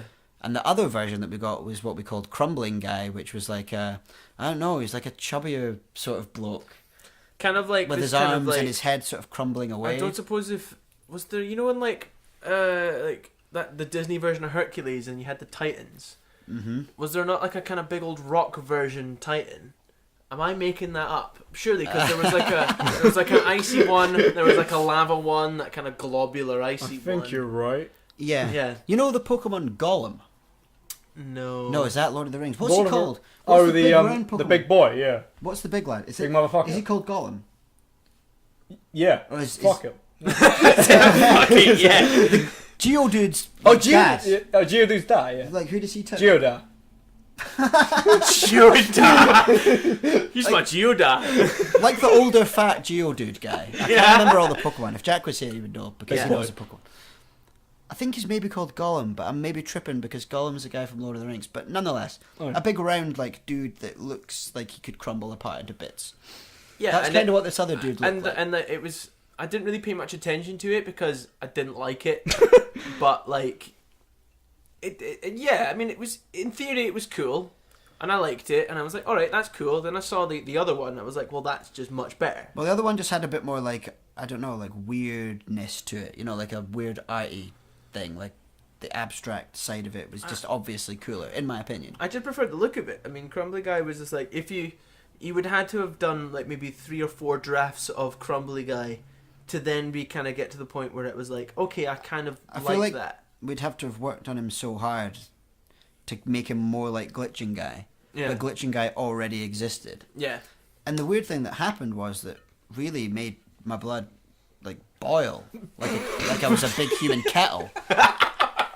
Was we all agreed that Glitching Guy was better, Yeah. and then Chris sent back version 2 of Glitching Guy, Yeah. and I'm sitting there like tapping away on the desk, like, oh my god, version 2's gonna come through fucking perfect. Yeah. You know, all those little things that And we want I'm to change. already change. imagining like the music of the album to Glitching Guy and kind of going, I can maybe be proud of this album. Yeah. I can be like, The excitement was building. Yeah. And then Jack and Liam are like, oh, what about Crumbly Guy? And we're like, well, And we're all, what the fuck about Crumbly Guy? why are you still talking about Crumbly Guy? It was so yesterday. And it was like, like I think I preferred Crumbly Guy. And I'd been with Jack and Chris the night before, and Chris had showed us version 2 of Glitching Guy. Yeah. And Jack had went, oh, I think that's fucking gnarly, bro, like to his face. Yeah. Obviously thinking in his head, like, I'm too scared to say that I prefer Crumbly Guy to Chris's face, so I'm going to just say it to the lads and make William tell him later. And I was like, why am I fucking doing that? Because I think Glitching Guy's incredible. So then we compromised and done some things to... I think the positioning of Crumbly Guy was more like central. Yeah. And Glitching Guy was like off to the side or something. More onto the side, yeah. So we basically just put Glitching Guy in Crumbly Guy's position yeah. and compromised like that, because Basically, Crumbly Guy did have a nicer box. He had like a cool glowy box. yeah. I mean, we basically did like the bare minimum to kind of be like accommodate them, but also just be like, nah. I think we made ourselves quite clear that... and Crumbling's proposers. That's so true, by the way. Like, I'd much rather glitch than crumble. Mm. I'd much prefer glitch than The crumble. only thing that's allowed to crumble is Apple. Bass. No. That's bass. But yeah, like the artwork I think turned out really nicely, and I feel like we can. See, when I try and like, It's nothing like what I thought it was. yeah. gonna See, be. when I try and get like the pictures up to compare glitchy and crumbly guy. Crumbly guy's not even on the old post anymore. Like we got rid of that ages ago. Yeah. Oh. Like he's not even there to the point where I can show you how much better glitching Well, guy was. I might be able to have it. I'm so we curious can about at least, this now. so we because can at you've least been- show Sam. Yeah, I'd like It would be to nice see to it. get Sam's instant opinion. It's a shame that you've seen the. I love glitching, guy. I'm gonna As need far to as I'm scroll concerned, I'm carefully through my Team Glitch, stuff and I here. will kill, fight, and hopefully die for glitchy guy. But show me the Have you seen crumbly that? guy, and Oh my god! I did not need to see that. Billy just showed me a kind of nude, and I wasn't ready for it. But at the same time, that's kind of the bonding experience that we all need. yeah. Where is Crumbly? Bear with me while I find this picture of Crumbly guy. Anyway, we're gonna show Sam why Crumbly guy is a shit man. my glitchy guy was so much better than crummy guy. Oh yeah, I'm Right. interested. Okay. So Sam, here's the original picture of glitching guy, right? Oh, when there's something weird in your neighbourhood, who are you going to call? The Ghostbusters. The Ghostbusters. This looks like the Ghostbusters logo. It's fucking cool. I like it. So this is the But- original glitching guy where he was kind of like off to the side, Yeah, So Ghost- he does actually look like it. and Yeah. the box was like just lines basically. Mhm. Mhm. And this is Crumbly guy, right? Who's like, It's alright, yeah, it's pretty cool. are you Team Crumbly guy? I'm not Team Crumbly Right, guy, okay, but I'm like I think I maybe will negotiate with Crumbly team and tell them that they're valid. right. Okay, Yeah. I See, think maybe me and you are a bit emotionally against Crumbly. Let guy. me have a look at it. Let Let's me have a. analyze Crumbly guy. See, that's all right. You're still wrong, but that's all right. I mean, It's like, a great piece of right, art. Yeah, It's I'm not fantastic. slagging Chris's art at all. no, because Yes. it's really fucking badass. And if that was the only thing he brought you, I reckon you should have been like cool with that. Yeah. But he also brought you He also the gave us absolute that. gift of Glitchy Guy. yeah. And Glitchy Guy is the better man. I mean, I'm looking at Crumbly guy here, and I'm going, that's gnarly. Yeah, And it's if, cool. As you say, if that was the only thing he had presented to us, we Yeah. probably would have went, that's fucking gnarly. Yeah. But he also gave us that, which has got like the 3D box. Yeah. element to Yeah. it. Like Crumbly guy's like in a 2D. So kind of if I box. look at Crumbly Guy and I'm like looking at like what Crumbly Guy looks like, that's really really gnarly. But if I look at Glitchy Guy, the level of detail in Yeah. that is so much more. Yeah, and Glitchy Guy's so just like much yeah, cooler. it's a much cooler piece of art, and they're both really fucking cool. And if Crumbly Guy was the only guy, by all means, crumble on my guys. But unfortunately, it's the 21st century, and we glitch, we don't crumble. That's it, stay we don't humble. crumble. We do not crumble in the year of our Lord 2019. But he's like, as you can see, he's done like a hazier sort of effect on the background here, I mean, Like, I as Sam think can this see, looks a not bit that the rest can see, darker but, and you know. stuff. Yeah, Whereas this is like more glowing and yeah, Yeah. I don't know, like it suits that art. yeah.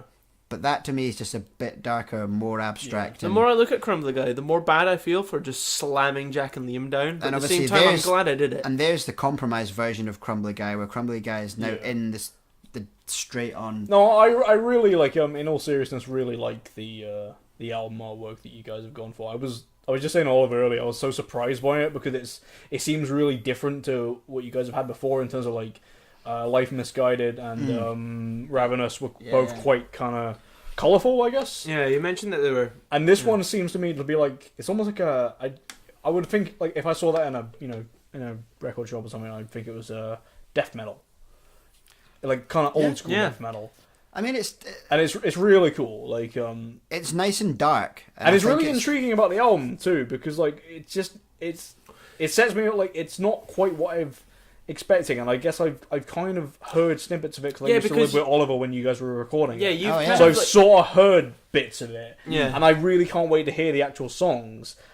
But that's not what I was expecting, and that's really fucking cool. So like, yeah, no, I think that in all seriousness, like I think the it's album amazing. artwork it works fantastic for some songs on the album, Yeah. and as the album as a whole, it works perfectly. There's maybe a couple on there that you would look at that album artwork, and if you could only hear that song, you'd maybe What go, songs oh, would you think wouldn't fit that? I don't think Arrive Alive, Leave Dead would screams artwork like that. That's to a pretty me. bouncy tune, to be fair. Like that's. Thing is, like, my initial reaction was, but the more I think about it, it actually kind of does, though. Like, Well, yeah, I think Arrive Alive, Leave Dead is a darker song. darker thong. Darker song than the one may That kind of think. goes back to when we were recording the album and you had so many different voices that you would then just so happen to have. Like when you became Polish during like one of the. I had one of the this songs. weird thing happen to my voice throughout the recording process, right? Where for the first like 5 or 6 songs, everything was fine and it was going great. And then as we reached the finish line, I could no longer control my voice to sound like me. And we were there was like 3 or 4 different sessions where I'd rock up and I'd just be a completely different person. You'd just be a different. So like Billy. I was Polish one day, right? You were Chewbacca one day. What song's a Polish song? Is that Arrive Alive, Leave Dead? No, that's Anthropocide. And Because when you're like, we choose to silence words. yeah. And you're So, just like- we choose to silence words. Not like that. That sounded really Every weird. time I was trying to record the verses, I just sounded Polish, Yeah. and I've no idea why. And then you'd legit sounded when you did certain screams on. I'm pretty sure it was List, and I'm pretty sure it was another one. It was quite a lot. It would be halfway through, a session, and you just have like a natural kind of chewy gargle. And it's Yeah, it like- just turned into Chewbacca at But the then, halfway point. then after a while, you'd go back to Billy. Yeah. and it'd be like, oh, Billy's back. Yeah, it's not like my voice was fucked. It was like I just took it to a place where it had to be Chewbacca for a while. And then one session I was Louis Armstrong, Mm-hmm. Death metal as fuck. and That's pretty. everything death metal. was just like, we have all the time in the world. And it was just like, it was so ridiculous. It just was silly. And we had to like stop until I wasn't Louis Armstrong anymore. I basically would just like would bin so many takes until we eventually came back round to Billy. And then there was Sometimes you would skip Billy and you'd just go from Chewie. You'd go straight back to Billy, like Louis Armstrong, like, Billy Armstrong. And I'd yeah, just so be like you'd "Oh, hit record and you just didn't know which celeb you were gonna get. Was it tonight, Chewbacca? Matthew, I'm going to be. You hit record one day and just be like, Barry Bonds. I'm sure there was another one. Like I turned into someone. I can't remember what it was, but it was something ridiculous. Did they recently pass? Or was it? No, I got a lisp You halfway got yeah, through you one got of a the lisp. sessions, Yeah, Lisp was a. and I just every line that had an S in it, I kept saying. And even when I didn't think I was doing it, you'd be like, "You still did it," and I'd be like, "No, fuck, I didn't." And then I listen to it back, and it'd be like Suffocator, and I'd be like, "Oh fuck, I did do it." It was honestly, it was so weird. You guys should probably like put out Crumbly Guy album with all of the shit vocals. Yeah. All of the Suffocator. Honestly, it was so bizarre, and I don't know why it happened. And yeah, we were going back and forth through all these different voices. It was like I was like an imitator or something. Yeah, man, you channeled a whole bunch of different people that had no real need to be channeled at that. It was moment in bizarre. time. What misguided spirits came through the room via Billy, It was the just guest on the album. Channeling Billy. it was just very odd because I didn't realize I could do these imitations, and some of them were pretty accurate.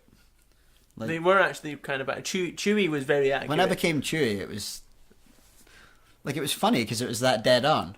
And everyone in the room's kind of like, ah ha ha, but can you stop joking about being Chewie? And I was like, I can't stop being Chewie. I physically couldn't stop my voice from sounding like Chewbacca. I know it was like it was funny, but at the same time it was also really frustrating because It's we like- only had 2 hours. Yeah, it's like, of stuff. we're paying to be at this session. I know. Do you want to stop sounding like Chewbacca now?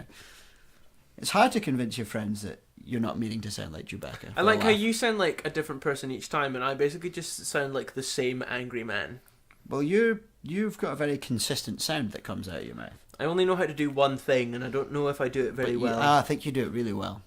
But yeah, it's like, Oliver, you've got to do your vocals here. What were you thinking about doing? oh, that same shout that I do all the time, just with different words. It fucking works though. It was when I was doing vocals for Sam's EP, and it was just the easiest thing I'd ever done. We shut that out in 3 hours. We did just not even, like 1 hour. Yeah, I mean, 1 hour. it's like a 12-minute EP and yeah, and That's it was incredible. 12 minutes to record. I know, totally. And I was It's just actually an amazing listen because it's just. I don't know if it's because I know both of you, yeah. so it hits home on a personal level. But it's a ridiculous 12 minutes. It's the angriest thing I've been a part of. Yeah, your voice suits that kind of music really well. Actually. I was very happy to do some angry vocals on some very angry music written by my best bud Sam Hart. I was so happy that you did it because like I wrote it like months before it got released as well, and like I'd basically just lost interest in it, and then I was like, I might as well fucking do this because I'm not getting any younger.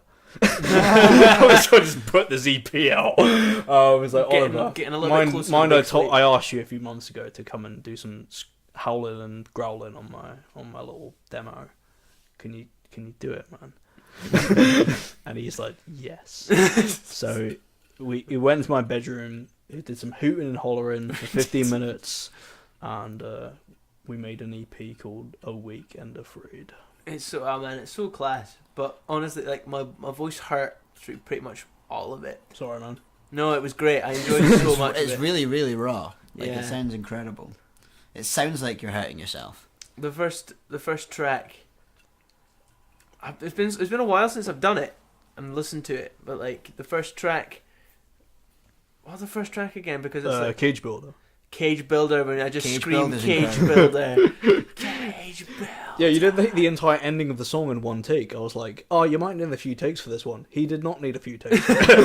He needed Oliver, one. you're actually a really good vocalist. I'm okay. Like, I know I sound surprised when I say that, and I don't mean any insults, but, like, I didn't realise how good a vocalist you were until you joined the band. I always knew you were a good singer, but I was like, is he just a half-decent singer? Mm. And then it was like, no, you can do a lot of sounds quite consistently with your voice. Definitely, I've been like, I can definitely do aggressive vocals now. Whereas when I first joined the band, I definitely thought I could, but could not. So like, if you look at like old footage of me with Disposable, and I try to do like maybe like the Ravenous backing vocals, it's so bad. It's so bad. The thing is though, like with harsh vocals in general, you just need a space where you can practice being loud with the complete confidence that you don't have neighbours or anything to that's annoy. it. Like, you know, anyone who's a good death metal vocalist is just someone whose neighbours have never chapped on their door and asked them what the fuck was going on. Yeah, totally.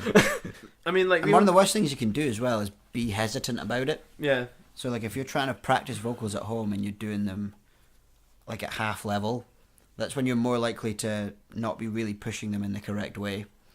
Because, I don't know, I used to kind of do it in the house, but I'd be like, well, I don't want to be super duper loud and annoy everyone. Mm-hmm.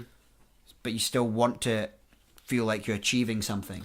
So it's like, okay, I'm just getting the aggression from my throat here to avoid making all the volume, and then wondering why it's not working, and my voice is fucked.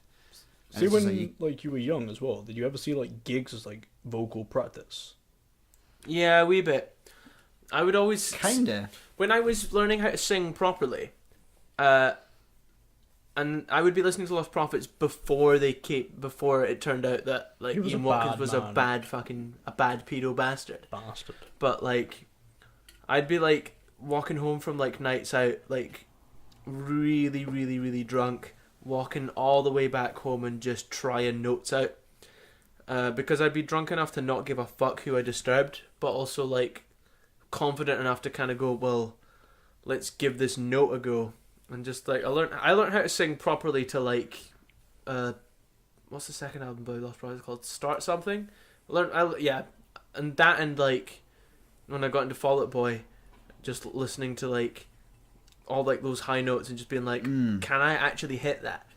And also, and probably like and King's X, and God, yeah. Yeah, and like Dogman by King's X, which Sam actually introduced me to, and I'm like very, very thankful for, because Well, like I think we both still listen to that album like pretty much like On the pretty reg. regularly. Yeah, because it's like if you haven't heard Dogman by King's X, it's really just one of the. If you haven't heard the whole album Dogman by King's X and you like rock music, you're a silly Billy. I think it's for not legit one of the listening most to it. underrated albums ever. It actually properly is, man. because like not only is it like it's not that big. I mean, King's X are a well-known band. Don't get me wrong, but it's like not that big. But like, it really does deserve to be like popular because all the chorus, it's like really well-written songs, good choruses, like really catchy vocals. You memorize the songs because they're catchy as fuck. Like they're proper songs. I feel for like the time that it was released, it really kind of accurately kind of transcends and kind of how do I describe it? There's a lot of like different sounds for what's going on at the time, like the 90s grunge kind of era kind of thing going on. That actually kind of that album kind of fits in happily with, even though it's arguably just a classic rock album. Yeah, because like, and not to mention like those guys are kind of seen as a progressive rock band. Yeah. Like Ty Tabor is in Jelly Jam with like Portnoy and stuff, right? Yeah, Portnoy and John Myung and that. Not that they're really doing anything, but yeah, like he's they're like a progressive metal thing, and they were like kind of seen as like a Rush like band because they were like a power trio. Well, they actually kind of are, but like Dogman, because it's released in like '93. It's just really groovy. It's so groovy, and it's not just Dogman either. It's like Tapehead. Tapehead and stuff like that. Like they've got a lot of really good albums. So there's they have a lot of really good albums. Like Dogman's the only one I really go back to, because Dogman, it's like for me appropriate, like really just perfectly kind of takes that almost kind of like how do I describe it? Garagey kind of grungy sound. Yeah, it's like because it was released in like the early '90s. I think. Yeah. And it is a really good thing for that kind of like grungy Nirvana at the peak of their popularity. Because it's basically just like a 3-piece power trio who were incredible at their instruments, basically creating an album in the kind of context of that kind of 90s grunge era. And it sounds absolutely incredible for it. And Nick Didia, who produced it, he's produced a whole bunch of albums, but he also produced Asymmetry by Carnival. Same guy. Yeah, same guy. I didn't know that. That's amazing. Yeah. And he's got a really kind of raw production style. It's exactly what it needs to be. Yeah. It sounds like a band. And it's like it's not overdone, yeah, but it's fucking tight. But he's got some really like creative uses of panning, and like certain like vocals will be panned all to the right. And certain guitar solos, like, because they've only got one guitarist, but they'll like pans like certain sections completely off to the right or to the left. And the same with Asymmetry by Carnival, like you've got two guitarists in Carnival, and they're panned completely to like the left or the right, like completely 100% left and right. But it just sounds like they recorded it in their fucking garage, and like. When I joined Disposable and I wanted to try and actually record them, it was kind of like that thing where it says like, well, I'm not Nolly from Periphery. I'm not going to be able to like create something that sounds clean and pristine. But if I'm going to do something that sounds raw, I kind of want it to sound like Asymmetry by Carnival, or like something that's kind of really punchy and still really, really like of good quality, but still really raw and sounds like we're performing in a practice room, or just sounds really good. And kind of also like Kurt Ballou. Yeah, Kurt Ballou. It's the whole like the best the band has ever sounded in a live setting. It's like Kurt Ballou. It's just like the best gig the band has ever played is on that album. Yeah, totally. But obviously that's studio. But so like Dogman King's X was a really, really important album for me. But like before that, I would be listening. When it came to vocals, it was basically just James LaBrie from Dream Theater that I just was like, fucking yes, that's the perfect vocalist, man. That's the perfect vocalist, man. Just James LaBrie from Dream Theater. I mean, he's a pretty shit-hot vocalist. Yeah, but it's like he's had his time though. Yeah, he has had his time. Seen him recently. Oh god, yeah. Still pretty good, but just not as good. Just not as good. Well, a lot of that generation of bands are now on the, let's say, the tail end of their musical journey. I don't know, vocalists get worse with age. It's kind but the thing is, like, even like Doug Pinnick from King's X is like he's He's still got that kind of magic about him because of the context of the music that he does, which is basically just rock and roll. It doesn't matter. It's still coming from like a really honest place. Yeah. It's still coming from the fact that like these are just like rock songs that are meant to be heard in a rock club, in a really small audience, and it doesn't matter how good I am, I'm gonna give my all. In a way, it's almost kind of punk rock as well, but like, yeah, it's just I wanted to be Doug Pinnick.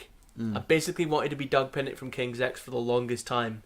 And it was like, I don't know, yeah, it was like Fall Out Boy. But in the early days when we were in our very first ever band, Blind House. Why? Yeah, you guys were Blind House, man. Fucking loved you my guys. very first ever band was with Samuel Hart Hugo. Hello. My only, no, it's not a band, but my only musical project, the only one who's interested in coming along, is Oliver. I think you've been in nearly all my. There's one band you weren't in at the same time as me, and then when I left, you joined it. Yeah, and that was Bury the Betrayal. That's hilarious, man. Yeah, that was like it was.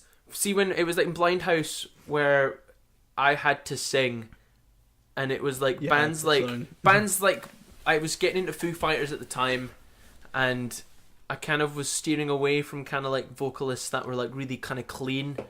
Like James Hetfield and Dave Grohl and Doug Pinnick and I can't remember his name, but the guy from Living Colour, Corey Glover. Yeah, I basically was just sort of like, well, if I can't be these really like horrendously like technical and talented operatic guys, then I might as well be these really really sick, nice saturated rock sounds like Doug Pinnick, Corey Glover, Dave Grohl, James Hetfield, like, and it kind of was kind of like, well, if I can do that, then I'm laughing basically. Yeah, because all those guys are absolute beast vocalists, but at the same time they have a motherfucker of a snarl on them. Oh no, yeah. Snarling a fucking pig. Yeah. Yeah.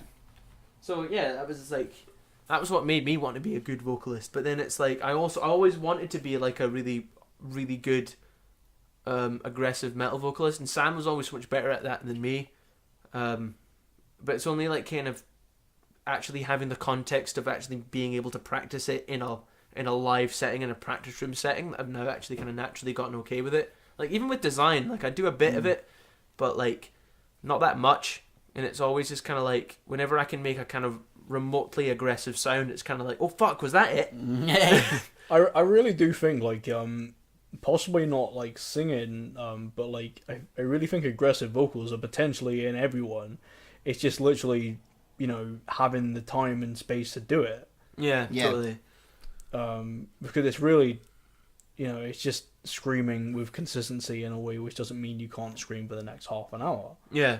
I kind of had to like almost discover it, because I'd always never really considered myself someone that could scream. Mm-hmm.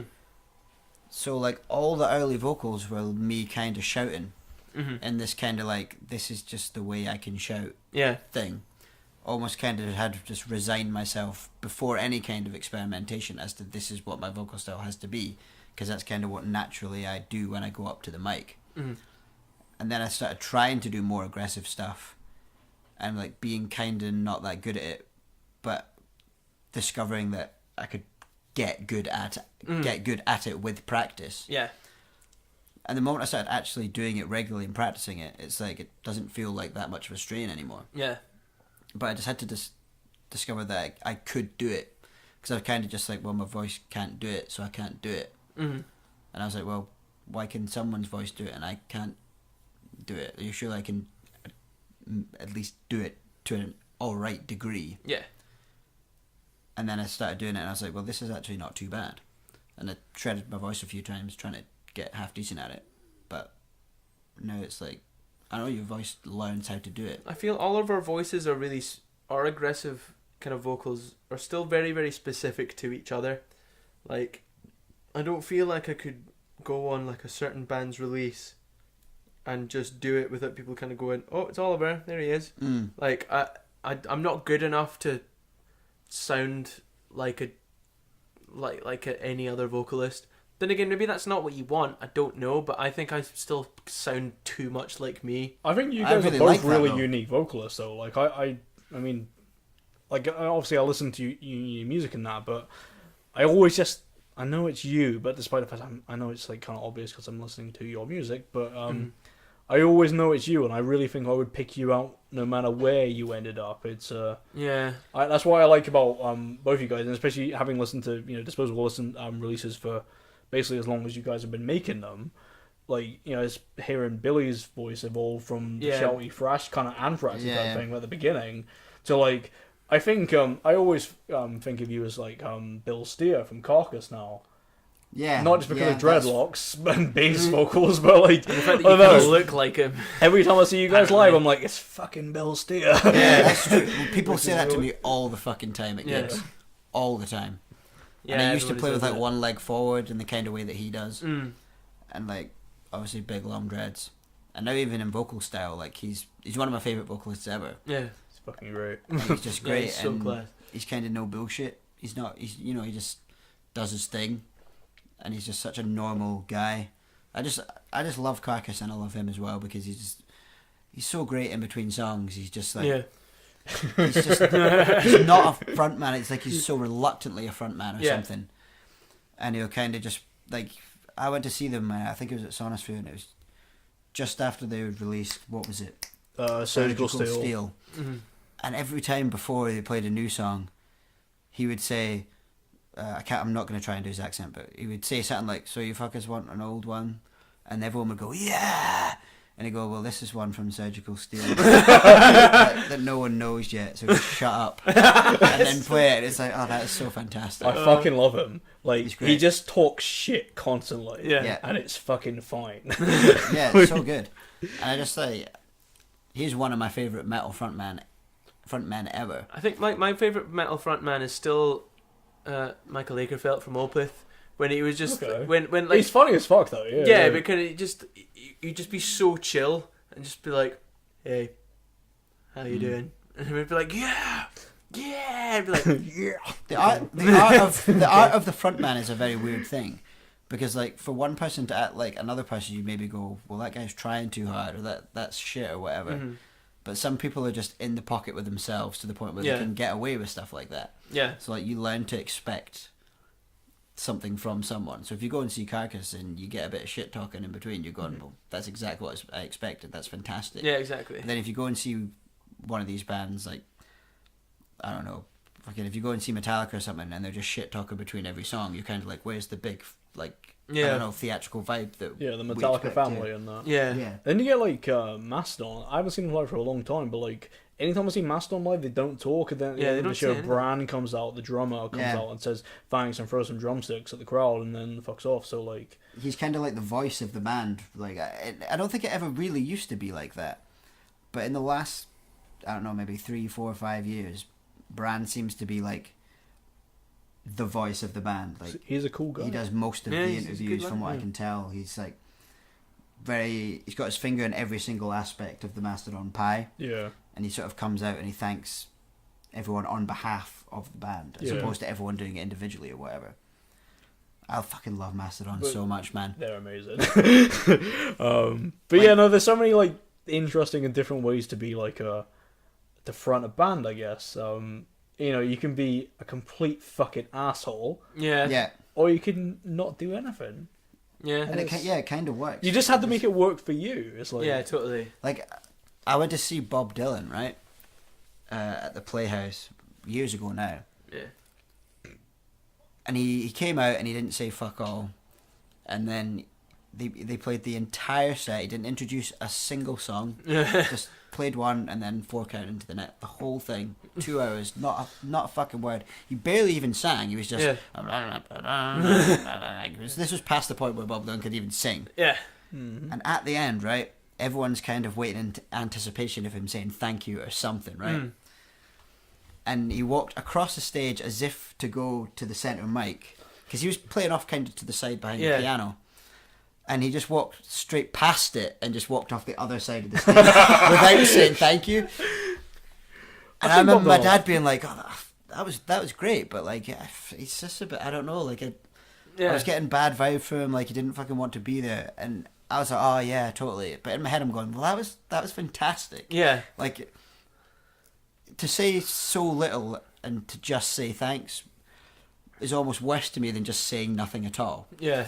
It's kind of like he went that long without saying anything, and then he just fucked off, and like, it's just like some people are like, that's a wanky move, but I was kind of like, that's fantastic. Like, he just doesn't give a fuck anymore. If anyone has earned to have a whole plethora of wanky moves in his Disposable, it's surely Bob Dylan. I mean, come on. And it's almost like, if you're the kind of guy like Bob Dylan, who's like, you know, for argument's sake, one of the biggest musicians alive. Yeah. Like being like, oh, here's really famous, you know, here's, I can't think of a Bob Dylan song. Blowing in the Wind. Well, right, here's Blowing in the Wind, and then having that crowd cheer and stroke your ego. It's just like, it's arguably self-indulgent, isn't it? Like, rather than saying, here's Blowing in the Wind, I'm just going to fucking start playing Blowing in the Wind. Yeah. He's a very no bullshit guy. Like, he always has been. It's arguably pretty chill. If you are really famous anyway, rather than kind of milking it and just being like, here's fucking Blowing in the Wind, hope you like this one. Well, I think he's a bit of like a bit of an anti-celeb. Yeah, in the sense where he doesn't want to hype up the fact that he's playing these sort of famous tunes or whatever. Yeah. Because then it kind of, I don't know, it gives it this kind of like celebrity status or something. Yeah. And he would rather people just appreciate Blowing in the Wind for being this little blues song with a nice poetic set of lyrics. Yeah. Because that's all it ever was meant to be. Yeah. So like, he doesn't stroke his ego in that sense. Yeah.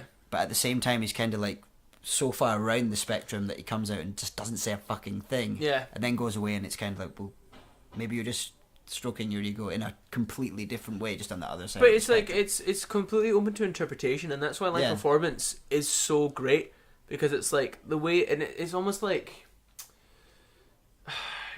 acting, but it's like, it's so, when you're acting, you're trying to recreate or create an emotion that's so specific to what you're trying to communicate. Whereas like with a song and with the way that you are on stage, it can be as broad as you want it to be. Like, you can be like Steel Panther, or you can be like fucking Poison, and you can have this bit, or you can... They're almost like musicians / actors. Aye, or like just performance... like, you know what I mean, but like in character or whatever. Yeah, or you can be even like Metallica, which is still arguably the opposite end of that spectrum, but you're still playing massive stadiums, and you've still got mad fucking pyro that can still blow half your face off. Well, Metallica have almost kind of got like scripted banter now. Aye. Like, the fans, they're such a big band with such a huge amount of fans that he's kind of got to say stuff because people pay their ticket to actually hear him say that kind of stuff. Or you could be like Nirvana and that kind of thing, where you walk up in your fucking, like, your t-shirt and jeans, you don't say anything, and you don't have a walk on or anything, and you just kind of go, alright, and then you start playing your song, and then everyone is like cheering, you go, alright, well, here's another one, and then you play another one, and then you fuck off. And it's like, there's a lot to be said for both. There's a lot to be said for like a band that can pull off a really nice slick walk on and then play a really fucking banging song and play like they're in a stadium. And there's also a lot to be said for a band that can walk in their t-shirt and jeans, sound check with their own instruments, like maybe like a minute before they're meant to play, and the audience is already watching them, and then they turn around and go, all right. I think so long as you're being like so long as you're being a genuine representation of yourself. I suppose as long as you're being authentic, and if being authentic to you is like being having theatrical, being theatrical and having that mad walk on, then that's fine. I think it's quite interesting. Like, at our level, like, none of the bands we play with really, or in any underground scene, have really been around long enough or at a high enough level to really develop like key frontman-ness or something. But you still get like these almost work in progress consistencies with people. Yeah, it's like you go and see certain bands like that. Oh, that's terrible. I can't. Multi-Story Lover that we played with in Perth, so good. In Perth that day. Like, that guy was a great frontman. I've got their CD actually. Like, it's on the desk. He was just joking around and having a good time and pointing people out of the crowd and stuff. But like, you could see underneath the surface like a frontman there. Yeah. Like, if they hit the big time tomorrow, he would cope. Yeah. You know what I mean? And then other times you maybe see someone that's looks a bit shy and awkward in between songs, and you'd go, if they hit the big time tomorrow, you know, he'd need some kind of guidance on how to be more confident or something. It comes to that point where it's like, if you're playing live on stage, and there's always an element of persona there, but the persona needs to come from the right place. Yeah. So the persona for me when I'm playing on stage is pretty much the same as if you met me in real life, just amplified by 100. Like, if like in real life, like a fucking banger comes on, I'm not gonna be fucking like just jumping on the table and just like rocking out right in your face. Probably like dial that back probably like 100, and I'll probably just be dancing along a little bit, and that's it's still me. Like, but you know, it's like it's that thing where it's like you've got to take elements of your personality and just ramp them up. It's the same thing. It's like if you're playing like a small club show, and you're playing to a small club show, and you kind of know what you need to do to play and appeal to a small club show, like what you need to do. Imagine that same band that then plays a fucking stadium like the day after. Yeah. You've got to know how to kind of translate your show into like people who are like seeing you really, really, really far away at the back. I suppose that's something that we haven't had to experience. We've not had to experience that yet. It was like where we can kind of like do little bits of nonsense and little subtle bits of silliness. The way I go into it, like as the front man, is kind of like I quite like that theatrical style. Yeah. But I don't really feel like it's me. Yeah. So like I'll incorporate it into certain bits. So like I like introducing the song and sort of shouting the song title before. Like I'm into that kind of stuff. But at the same time, I'm into just like casual banter, and I like just blabbing, and I like creating that sort of friendly little chit chatty kind of vibe. That's what I much prefer when I see a live band. And I feel like that's what we're probably better at. We're so much better at that. I think even when I saw you guys perform in like the kind of really in the beginning days where you were doing that more, or like when you would like you'd play the end of the song and you'd just say TY and then you'd fuck off. That was when I loved Disposable the most. And I'd just be like, yes, that's incredible. Whereas like I suppose like, I don't know, it's a weird thing because like even when someone calls me the front man, I kind of wince a little bit because I'm like, it's not really like that. You know, the word front man to me, like, it goes hand in hand with like a big huge band where like the front man's like a fucking like icon or something. I suppose in a weird way you're not even really you're still the front man, but the front man doesn't necessarily mean lead singer. Yeah. I mean, not so much anymore. Yeah. Like there was a period where no one had any mics apart from me. Yeah. That's kind of like slowly distanced itself from us. It's a lot more fun having like different vocalists in the band, though. I think it was a great decision for us to So incorporate especially you guys' because you voices. all bring something different to it. Well, that's like, I love what you do, Billy, and what Oliver does is fucking awesome. And Jack has this like black metal shriek, which is like Yeah. what I love about it though. It's just like when there's moments where you guys all go together, it's almost like, you know, one of you's like low range, like, you know, you're like a low range, Jack's the highest, and Oliver's right in the middle. And like, whenever you guys like perform together, it's not like it's three guys just going like together, because it's like and That's what a lot of the backing vocals are like on the album. It was like, right, I'll do my bit that you guys are going to do backing vocals to, and I'd go, and then you would come along and go, and then Jack would come along and go, and it's just like, it sounds like one guy who's using every single bit of his range at the same time. It sounds weird. It's a bit like the Behemoth albums, how like they used to double track up most of their vocals, and when you do see Behemoth live, the bassist and rhythm guitarist do tons of vocals, but it's on the album I think it's all generally no gal, so there's a bit of a difference there. But yeah, it's really nice, like, you know, just when bands, you know, you can have like a lead vocalist and it's fucking awesome. But when I really love like a good backing vocalist to bring that punch. I think it's like when we were recording, I kind of wanted to make sure that was very obvious. So when it's like, so you're panned in the middle, not necessarily because you're the lead singer, but also because you'd be in the middle anyway. Yeah, it's like the natural place for my voice to be. So like, and I'm trying to keep it like, so like, I'm trying to remember. So Jack's panned to the right and I'm panned to the left. So if Jack's vocals are going to come in, then he would naturally be panned to the right and I would be panned to the left. And naturally, if whoever's doing like, the way I would usually do backing vocals is I'd have like the main vocal in the middle and then I'd have backing vocal double tracked, panned maybe 50% right and left. Whereas because it's like, me and Jack doing the backing vocals, I kind of wanted to recreate the live setting, so it would be like Yeah. Jack pan 50% to the right and me pan 50% to the left. Well, I mean, I think it's very blatantly obvious who's doing what. Yeah. Like, there's a difference already enough in the style of vocals and the sound of our voices, but the way it's panned, like, yeah, it feels like Jack's standing on the right hand side of you. Yeah, I think, Yeah. I think when it came to songs like Graves, because you still have backing vocals, but all three of us take a lead. You're still in the middle. I mean, Jack takes a lead. He's not panned quite as far to the right, but he still is. Yeah, He's still panned to the right to the point where it's like Yeah. Totally works.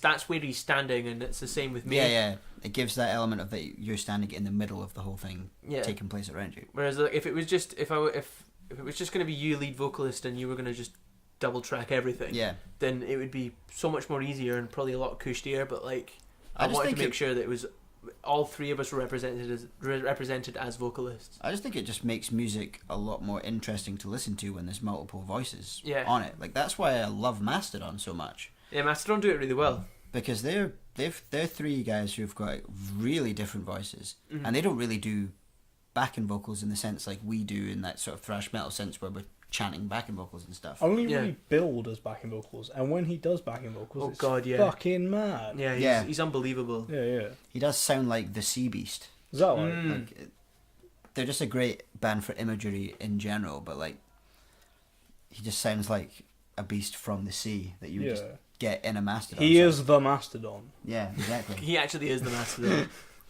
But they're But yeah, they're fucking great. and for how, I don't know, they used to get a lot of stick back in the day for their live vocals not being that on point. And if you look at videos of Mastodon playing 10 years ago or earlier, like a lot of their vocals, you kind of go, yeah, that needs a bit of work, but they're so good now, and they've worked that out perfectly. In fact, that Bran will do some absolutely. Is it Bran? Brand The drummer. Brand's the drummer who does most of clean singing. And it's like he will do these absolutely angelic cleans while playing mad drum beats. And it's Yeah. like, how do you do that? He's so That's good, not man. fair. I love him so much. He's like, especially on their most recent album, there's so many things like Root to Remain is definitely my favourite song on it, and like the chorus that he does on it it sends shivers up my spine every time. He's such a good singer. But I know what you mean, like in terms of what they kind of used to be like live. My period of really loving Mastodon was like a couple of years ago, and I did see them a few times live, and I always went away slightly disappointed. But I think I need to go see them again at some point soon, because if you're saying you've seen them a few times and they're really good now. The latest time I seen them, which was just past there in January, was the best time I've ever seen them. By quite a long shot, actually. It's really good to hear that they've improved somehow. The first time I seen them, I was kind of like you in the sense, well, that was great because I know all the songs that they're playing. Yeah, definitely. But were they a fantastic live band? Perhaps not. Then the second time I seen them was at a festival where I was like quite far back, and I personally don't think that they translate to the festival environment. They're a band that really benefit well from a long set. Yeah. Yeah. Like whenever I hear totally. that they're supporting someone, it's like that's not really gonna work. That's like, 'cause they need to get you into the zone and yeah, take they're like you a somewhere. headliner band. You want them to headline, Yeah. no matter what. So then I came away from that one a little bit disappointed because I was like, well, I couldn't hear it that well, and like they didn't have their own lighting and stage show as much, or whatever. Then the third time I seen them was the Once More Around the Sun tour, I think. Excuse me. You're excused. Excuse me. And twice. again, sure. you're excused. And I thought, oh, they're getting much better. That was really good. And then that last time I seen them, it was just like, that was fantastic. I'm fucking god, I missed So that because you should've Mutoid Man, Cavale Attack, Mm. Mutoid Man. Mutoid Man, by the way. They're such a good band. I hadn't heard of Mutoid Man before See, I when got you there. said like you were like, oh, I saw this band called Mutoid Man, and I was just like, wait, Mutoid Man? You saw Mutoid Man? It's like, yeah, they're incredible. Yeah. What the fuck? And honestly, everyone there had heard of them, and I felt like this ignorant prick that had never heard of them before. Because I went with you and Henderson, Oh, aye. and I said, how fussed are you for seeing Mutoid Man? Because I've never heard of them. And he said, oh yeah, we should go and see them, they're pretty gnarly. Mm. So I was like, yeah, okay, whatever, not really knowing. And I got there, and there's fucking shitloads of people going nuts for Mutoid Man, like, they know their shit. And I was like, God, I feel like really stupid now. and they were so good, and I was like, I feel really stupid now. Good. Is the drummer from Mutoid Mind not the drummer in Converge? Drummer right? Converge, Yeah. and Stephen Brodsky, the guitarist and the singer, used to be in Converge, and he was also in a band called Cave In, who kind of similarly hardcore band, like, a bit like Converge. So it's like the Mutoid Man thing's really funny when you kind of listen to Converge and Cave In quite a lot, which is just like they're just like, you know, Converge and Cave In are both pretty serious hardcore bands. Then Mutoid Man is this fucking rock and roll project for them to shake their dicks to. It's just like it's fucking amazing though, because like it's also heavy as fuck. Yeah, they were having so much fun on stage and just looked like they truly wanted to be there, and were just like smiling, and you know, every time the guitar player played a solo, the drummer would start playing with one hand and just put the thumbs down to the crowd and shit. You know, it's like taking the piss out of each other on stage and stuff, and I was like, this is great, they're having a great time. Yeah. And I was dead impressed, and I was like, felt so ignorant that I'd never heard of them, and always like on the brink of convincing myself to not even bother going and seeing them. And I was like, fuck, like I'm always going to go and see all the I wish I'd gone like, to that gig purely for Mutoid Man, to be honest. Kveil Attack though. Oh yeah. Kveil Attack are weird, like I don't know that much of their first stuff. album, Kveil Attack, I fucking love, and then everybody said not to bother listening to the rest of it, and so I just was like, okay, well I'll just not bother then. It's alright, but there's something special about the first one. First album the second one is like if you like the first one, you'll probably like the second one. The third one's kind of cool though, because the third one like sounds like an album that was made in like the 70s, but with some cunt screaming. But that's kind of what I thought. But that's what I thought the first album sounded like, though. So no, this one's like fat 70s saturated tapes. They played a couple of songs that sounded like just like Rush. Yeah, they sound quite a bit like Rush. It's like, honestly, like I don't know much of their stuff. I know like the kind of big tunes and stuff, and I was turning to you and halfway through, I'm going, this sounds like literally the same as Rush. Like I had no idea they had anything that sounded kind of like this. And it was just like, what's the Mad Magnum Opus on the first album? Mjød or Blood Toast or Sultans of Satan with like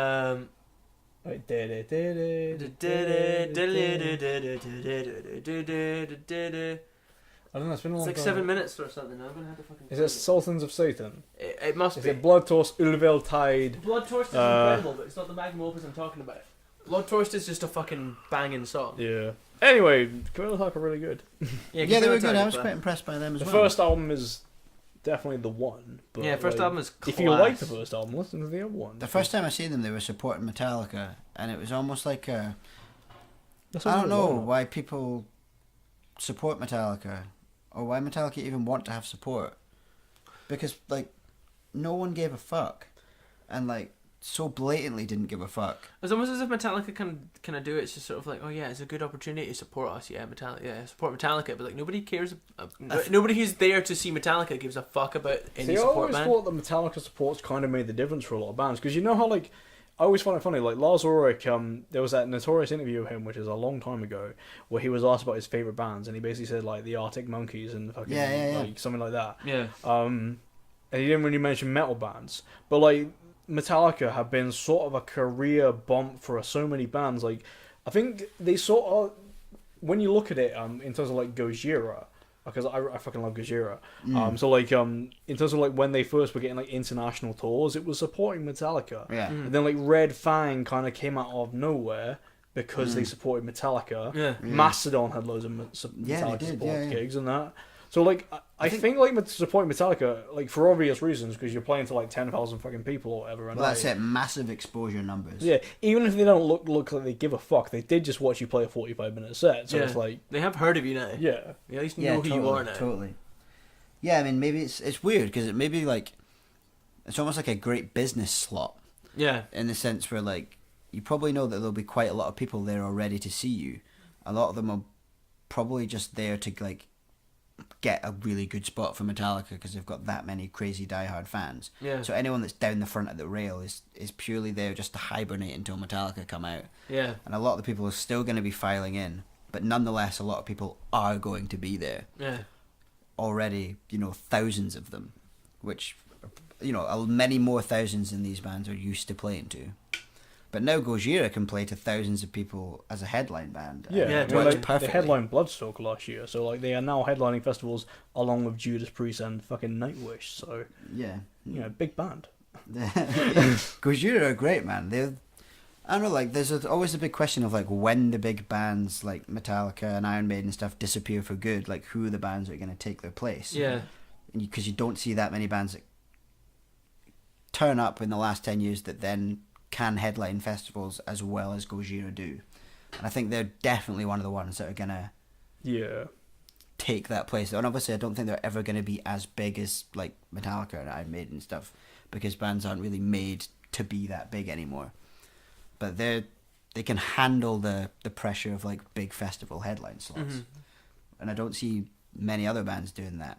Like, for me, I think Mastodon could, but I know they're quite a Marmite band to people, and, like, that would be me kind of just satisfying my own taste. But, like, Gojira, and loads of people like them for lots of different reasons. Yeah. And they've got, like, quite mellow stuff, and they've got really, really heavy stuff. They've got thrashy stuff, groovy stuff.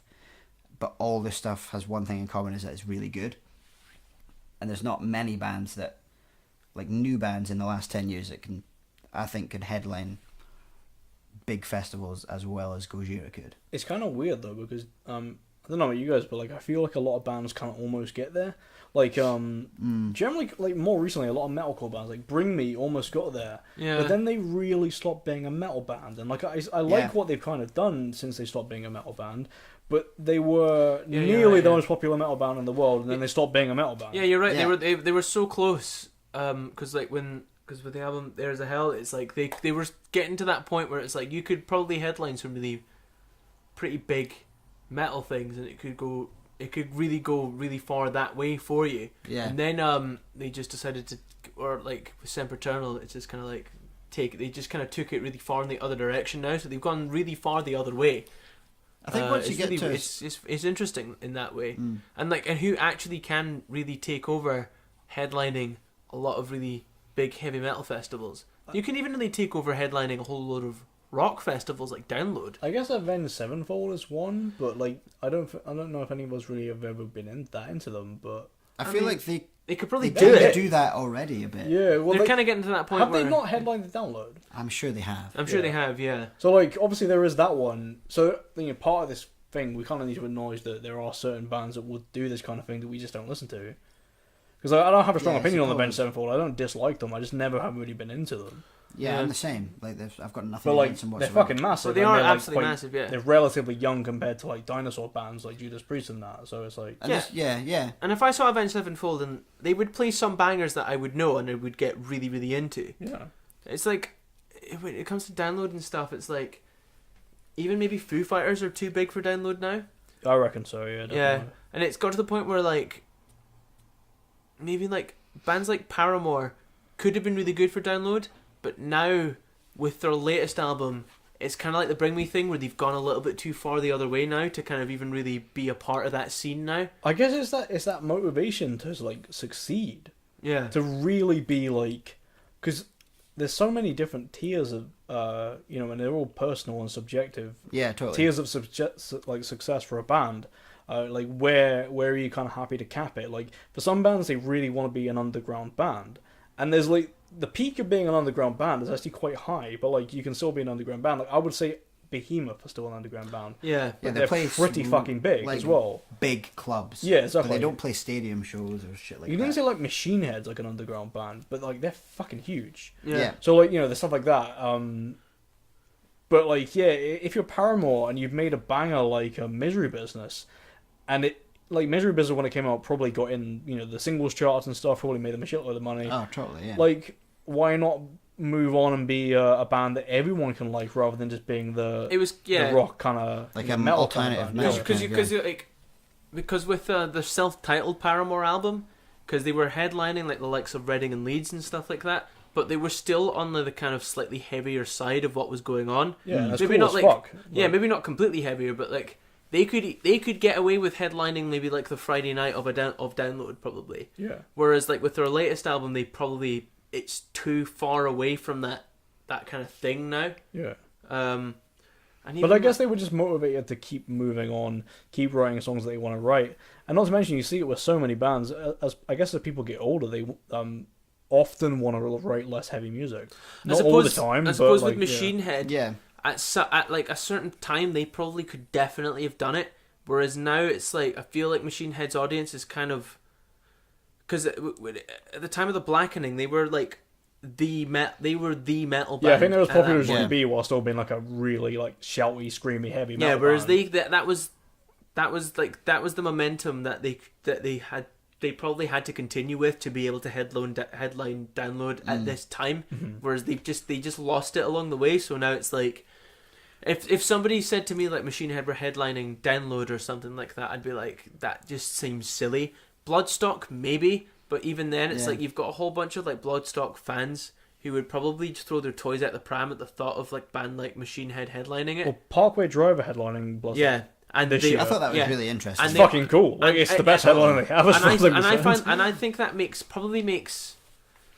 maybe stylistically not that much sense, but at the same time, it's like Bloodstock for me has always been like a heavy festival. It's going to be a good show though. Yeah, like Parkway Drive headlining. Yeah, totally, man. I like the fact that Bloodstock will always give one of those bands. Like last year, it was Gojira, and it's been Mastodon in the past. Was it not like Trivium at some point? Yeah, Trivium, I think, and Behemoth have also done it. Yeah. So, like, they will always give that slightly younger band the chance. Like, we're going to give you a headline slot and see what you can fucking do with it. Yeah. I feel like with Bloodstock, the risk isn't as big, whereas with Download, it's like you can't really afford the risk. Yeah. Because you have to get someone who's guaranteed to sell tickets. Yeah, that's it. Like Slipknot, every single fucking year. Totally, because like Download basically always get the same lineup, which is what's really fucking cool about the slightly smaller festivals. I'm not going to say Bloodstock is a small festival, but it's like less big than Download. Compared to But Download, they actually, but it's very clear that they really care. Yeah. About what's coming next and keeping this kind of music alive. Well, yeah. Because they will give a band like Mastodon, Parkway Drive, or whatever, a headline slot, and not to mention they had that fucking New Blood tent, which like is always packed out. Yeah, like, the amount of times I went there and I was like, oh, there's nothing else I really want to see. I'm gonna go see a New Blood band, and like I would go there and the tent would be full. Yeah. People who'd never heard of the bands, they just want to go check shit out. And like I'd see some really fucking killer bands. So like, yeah. For me, like they care, and that's a really like an obvious and really cool thing about that festival in particular. I suppose it's like it's not to say that Download don't care. It's No, the fact not that, at all. like the bottom line with Download is the fact that like we're a big festival and we need to actually we need to keep the momentum up of like getting people in. Oh yeah, totally. No, And like the risk involved in that is just kind of like, well, there's no real other bands that are like of that level. It's like the Bloodstock bands, the gap between like the level that the bands that are headlining Bloodstock and the bands that are headlining Download is still massive. It's ginormous. I wouldn't say like, it's not like Bloodstock's better or anything. It's just like I'm not saying that either. they need to live next to each other. Yeah, totally. Because like Download is like the heavy, like massive bands, and then Bloodstock is like a metal festival for like, I guess, it's pretty For much me, a like metal the festival. Bloodstock headliners would headline the B stage at Download. Yeah, Like totally. Like a step lower in general. The gap's but- still too big. Like it's like something needs to be able to bridge that But gap. I just don't believe many bands will be that big anymore. No, I feel like don't think eventually it's that. Download's going to be too big of a festival and we'll have to downsize. I don't actually see how Download can really keep going at this rate. Like without getting like other bands stylistically in that can actually maybe get people in. Well, Rammstein and Slipknot are still quite young. They're still quite young, but at the same time, it's like how many times do you have to put them on the fucking bill? Like I don't know. Have you ever seen Rammstein live? I've never seen Rammstein live. To be fair, I'd see them every year. well, Rammstein haven't released anything really, have they? No, For a they've got while. something coming out. Have they got something coming out? That's Yeah, it's fair. coming out this year unless something really goes wrong. I guess I just never really got into Rammstein that much. I didn't never got until into I saw Rammstein. them live. I saw them Yeah. live at like the Download in 2013. I never really listened to that much. Only the obvious songs that we've all heard. Yeah. And then I saw them, watched the whole fucking set, and like it's an amazing stage show. But it really just gave me like an appreciation for Rammstein's like really good songs. Yeah. And ever since then, I went home and listened to all the Rammstein albums, and like I don't like them in the same way I used to, where I used to think they were just that funny German band that did the kind of like, they've got a big foamy cock on stage. That's power. They actually have like fucking really good tunes. So like, yeah, worth getting into, definitely. Yeah, they are. Like, that's always kind of been the thing that's put me off Rammstein, is because I've just perceived them as a jokey kind of band. Yeah. And I go, well, I'm not really into that. You know, on the surface, that doesn't look like something I'll be into, so I'm not going to dabble in it. Yeah. I would strongly say like the albums are like, they write really good songs. They're like, you know, the stage show is amazing, but they deserve to be where they are in terms of their songwriting merit, definitely. Yeah. Anyway, we've been talking for like... Yeah, where are we at? Pretty much 2.5 hours now. Fucking hell. Fucking hell, that's a long one. That's a long one, eh? That's so much longer than... Why does time go so quickly when we start blabbing? That's just how patter works. We talked about the album for like a 15-minute period in the middle. What the fuck else did we talk about? I came here on a mission to make you fucking spill beans on album. Honestly, man, we get together every week to talk about us, and we never do. But I like that because I don't like talking about us that much. Not really. So long as that's like in there. It's in there a bit. We've ticked a box. To be fair, everyone knows about fucking Crumbly Man versus Glitchy Man. That's the only thing that I really wanted to talk about today, and we got it out. And I've seen Crumbly Man, so yeah, good job on Glitchy Man, guys. Team Glitchy Guy. So what's that? It was 3 against 2. Now it's 4 against 2. How does it feel to be wrong, lads? Yeah. Jack. Crumbly Man was pretty cool, but there's another one. And his name's Glitchy Man. He's just the better man. To be fair, on second look on Crumbly Guy, I kind of feel bad about shouting at Jack and Liam about it, but I just got my blood was up and it was the heat of the moment. I just remember looking at my phone and the notifications just popping up of you. My blood's up. My fucking blood's up. Just flying in, and I was like, "Oh yes," because it was right first thing in the morning as well. Yeah. Because we'd had the big discussion the night before, and you were asleep. Yeah. And then you woke up in the morning, and then I woke up in like mid rage from you. So I woke up, my alarm went off, and I looked at my phone, and it's literally popping up with messages from you like, "My fucking blood's up," because you thought it was me. Yeah. You originally thought it was me, and you're like, "So here you fucking said you like Glitchy Guy, now you're saying you don't fucking like Glitchy Guy. My fucking blood's up." And I had to just immediately wake up and be like, "It wasn't me. It was Guy. It was Liam." I'm pretty sure like I went onto the group chat and I was just like my first thing I said was, "Is that you fucking ruined the album art? Is that you all fucking ruined my album?" I had done an impression of Jack. Yeah.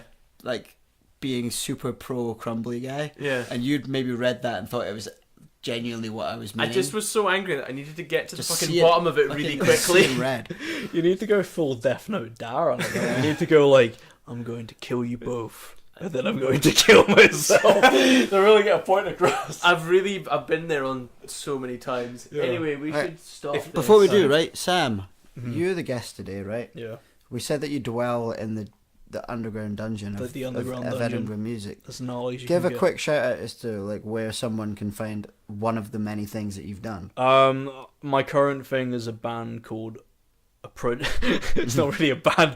It's called Awake and Afraid. Oliver did vocals on it, and it really fucking tied the whole thing together. It's like a black and hardcore thing, I guess. So yeah, we've got one EP at the minute. It's like a 3-track one. It's Awake and Afraid on Bandcamp and shit.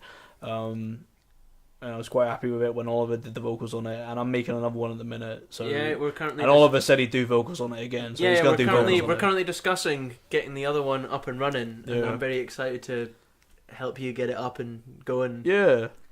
No, I haven't actually done like a band for a fucking long time. But, when was the last time you played a live gig? Like 2015 in a band that sound. Oh no! I played a session gig for a band called Logan's Close. Oh my god! I got so drunk to that gig. Logan's Close are fucking class. They're not a metal band, however, they are good. Shout out to Carl from Logan's Close. He's an absolute ledge. He's so cool, man. That's the last time I played a gig. And the last time I was in a band was Morlock, the Scottish heavy lock metal band, which I was also in for a bit. Yeah, Oliver was also in. I played drums in that. He played fucking drums in Morlock. That's incredible. I can't be in a band about Oliver. It doesn't work. It just isn't gonna happen, really. Yeah, but there's a Morlock EP on Spotify called Tempest. And like I didn't write any of it. It was all Robin, who's like who was the main guy, and he wrote and recorded the whole fucking thing as backing vocals for me and a bit of bass and that. But it's really good. So like if you like your kind of Dimmu Borgir, Cradle of Filthy type stuff, for some reason, right? I've got an XL Morlock t-shirt in the house, and it's like down to my fucking ankles. You Can were I quite have big it? at the time. No, I've never been big enough to fit an XL. Fair Can enough. I have just- it? Because I want it. We'll dig it out and give it to you. I don't have any more. brother. I have no idea why I own that, Because Morlick were sick. but I don't know why I would have bought an XL t-shirt. Anyway. But I want Sorry. to. Robin he still does a lot of really good music stuff. Robin's a really fucking under the great name legend. of Corvus. Yeah. He does a lot of composing in kind of symphonic style and electronic style, mostly influenced by video games. And he's like a composer. I think he's the only person I know who's like a composer. He's a fucking really good musician. We also lived with him for a while. Yeah, like going back in the Morning stuff. But like, you know, we did a band with him, but he's doing like actual like composing music now. So check out like Corvus Plays on YouTube. I feel silly that we've actually not shouted him out yet. Yeah. So thank you, Sam, for doing that. You assholes. Yeah. Respect We're him. just ignorant. pricks. Corvus, I miss you so much, man. He just pops up on my Twitter every now and again. Yeah. He retweets something or replies to a tweet or Yeah. replies to one of the Yeah. Disposable Twitter tweets He's, every now and again, and I'm just like, he's always lurking there, man. He's a fucking, Yeah. he's the guy. He's an Well, incredible he lives sweetheart. he lives in Sicily now. Yeah. Does he actually? He lives Yeah, in he does. Sicily, yeah. I don't. Can we talk about this? Because I don't know where he is at in his life. And Right, I'm going to give you 10 minutes to talk about this. oh, let's not talk that much about it. But like, fill me in. No, he lives with his girlfriend, and they live in Sicily together. That's incredible. She's a really good artist. Really wish I could remember her Instagram right now. But yeah, he does music, she does art. They're both really talented. Both really cool guys. They always get me PSN vouchers on my birthday, so I always buy PlayStation games on my birthday because of them. That's fantastic. And they're both incredibly talented. So yeah, I had no idea he was living in Sicily. That's You're living in Sicily. yeah, man. incredible. Yeah. What a guy. Anyway, I wish I was living in fucking Sicily. I only if I'm living with my bros, so to be fair. Mm. It'd only be half good. Anyway, All right, let's nip it in the bud and wrap it up. Sam, thank you so kindly for coming on. thank you You're so much. Oh, rather it was impromptu. Quite a good time. I enjoyed it. It's Cheers been for good banter. I like you a lot. it. I like you too, man. Thank you very I'm much. really looking forward to the album. Thanks, man. Thanks. Have for a good album, guys. I'll Thank- be listening Happy. to it big time. Incredible. Yeah, I'm gonna come to the gig, and I'm not only gonna watch Disposable. I'm also gonna watch Ifrian, Kingpan, Kingpan? King Pan. Kingpan, and Iron Altar, man. and Iron Altar. Yeah. I've never seen Iron Altar live, but I've listened to their music and they're fucking slow. I've not seen them live Yeah. either. Ifrian and Really? Kingpan, I've seen them tons of times before, and I cannot fucking wait to see them again. Oh because man, Ifri and their new lineup are so sick. their EP's fucking amazing. It's so class. Yeah, it's just But catchy the shit, new man. Kingpin Catchy. EP, Oh yeah. I saw Kingpin a little while ago. It was in Leeds before Damnation, Oh, and they yeah. fucking killed it. Yeah, It was Kingpin. amazing. So I haven't seen them since then, That's and I fucking can't wait sick. to see them again. It's a so. cracking lineup. I'm dead chuffed. I with it. can't wait for it, man. It's gonna be Like we're proper silly plugging good like vibes. dates and venues and shit. 20th of April at La Belle Angel in Edinburgh. Labelle Angel. I don't know how to say it. Labelle Angel. Why has it got an E on the end? That's how you say Angel. Angel. Like, what? If it was Angel, it'd be Angel. The Bell Angel. I just don't feel. I don't feel comfortable with myself saying. How do you say it? Angel. Labelle Angel. Angel or Angel. Angel. Angel. La Belle Angel. That's how I would say it. Right. I feel dead uncomfortable putting on that accent, so I'm just gonna keep saying Angel. I got like a 1 in pronunciation in French and fucking failed the rest of it. Like You I got couldn't- Quite clearly. Nah, I got like 3s. Gotta fucking say. Well, thank you all so very kindly. I forget you went to high school with me, so you see right through my I bullshit. see through you. Man. I got a 5 in bullshit. I remember evidently. your results. Anyway, thank you all for listening. If you got this far, Thank you so very much, and we'll see you next time. I'm not sure what the plan is for next time, but we've Hey, got a man. few people that want to come on, so we'll maybe see if it can happen. there will be a next time. And If there not, will be you'll some probably people. be lumbered with me and all again. Yeah, who knows? And if Sam's free, we'll get him on again. Yes, Sam, you could become a regular here. I could tell you about. There's tons of bands I like, and I want to tell you about them, but that will have to wait for another time. Fuck yes. Anyway, goodbye. I love you.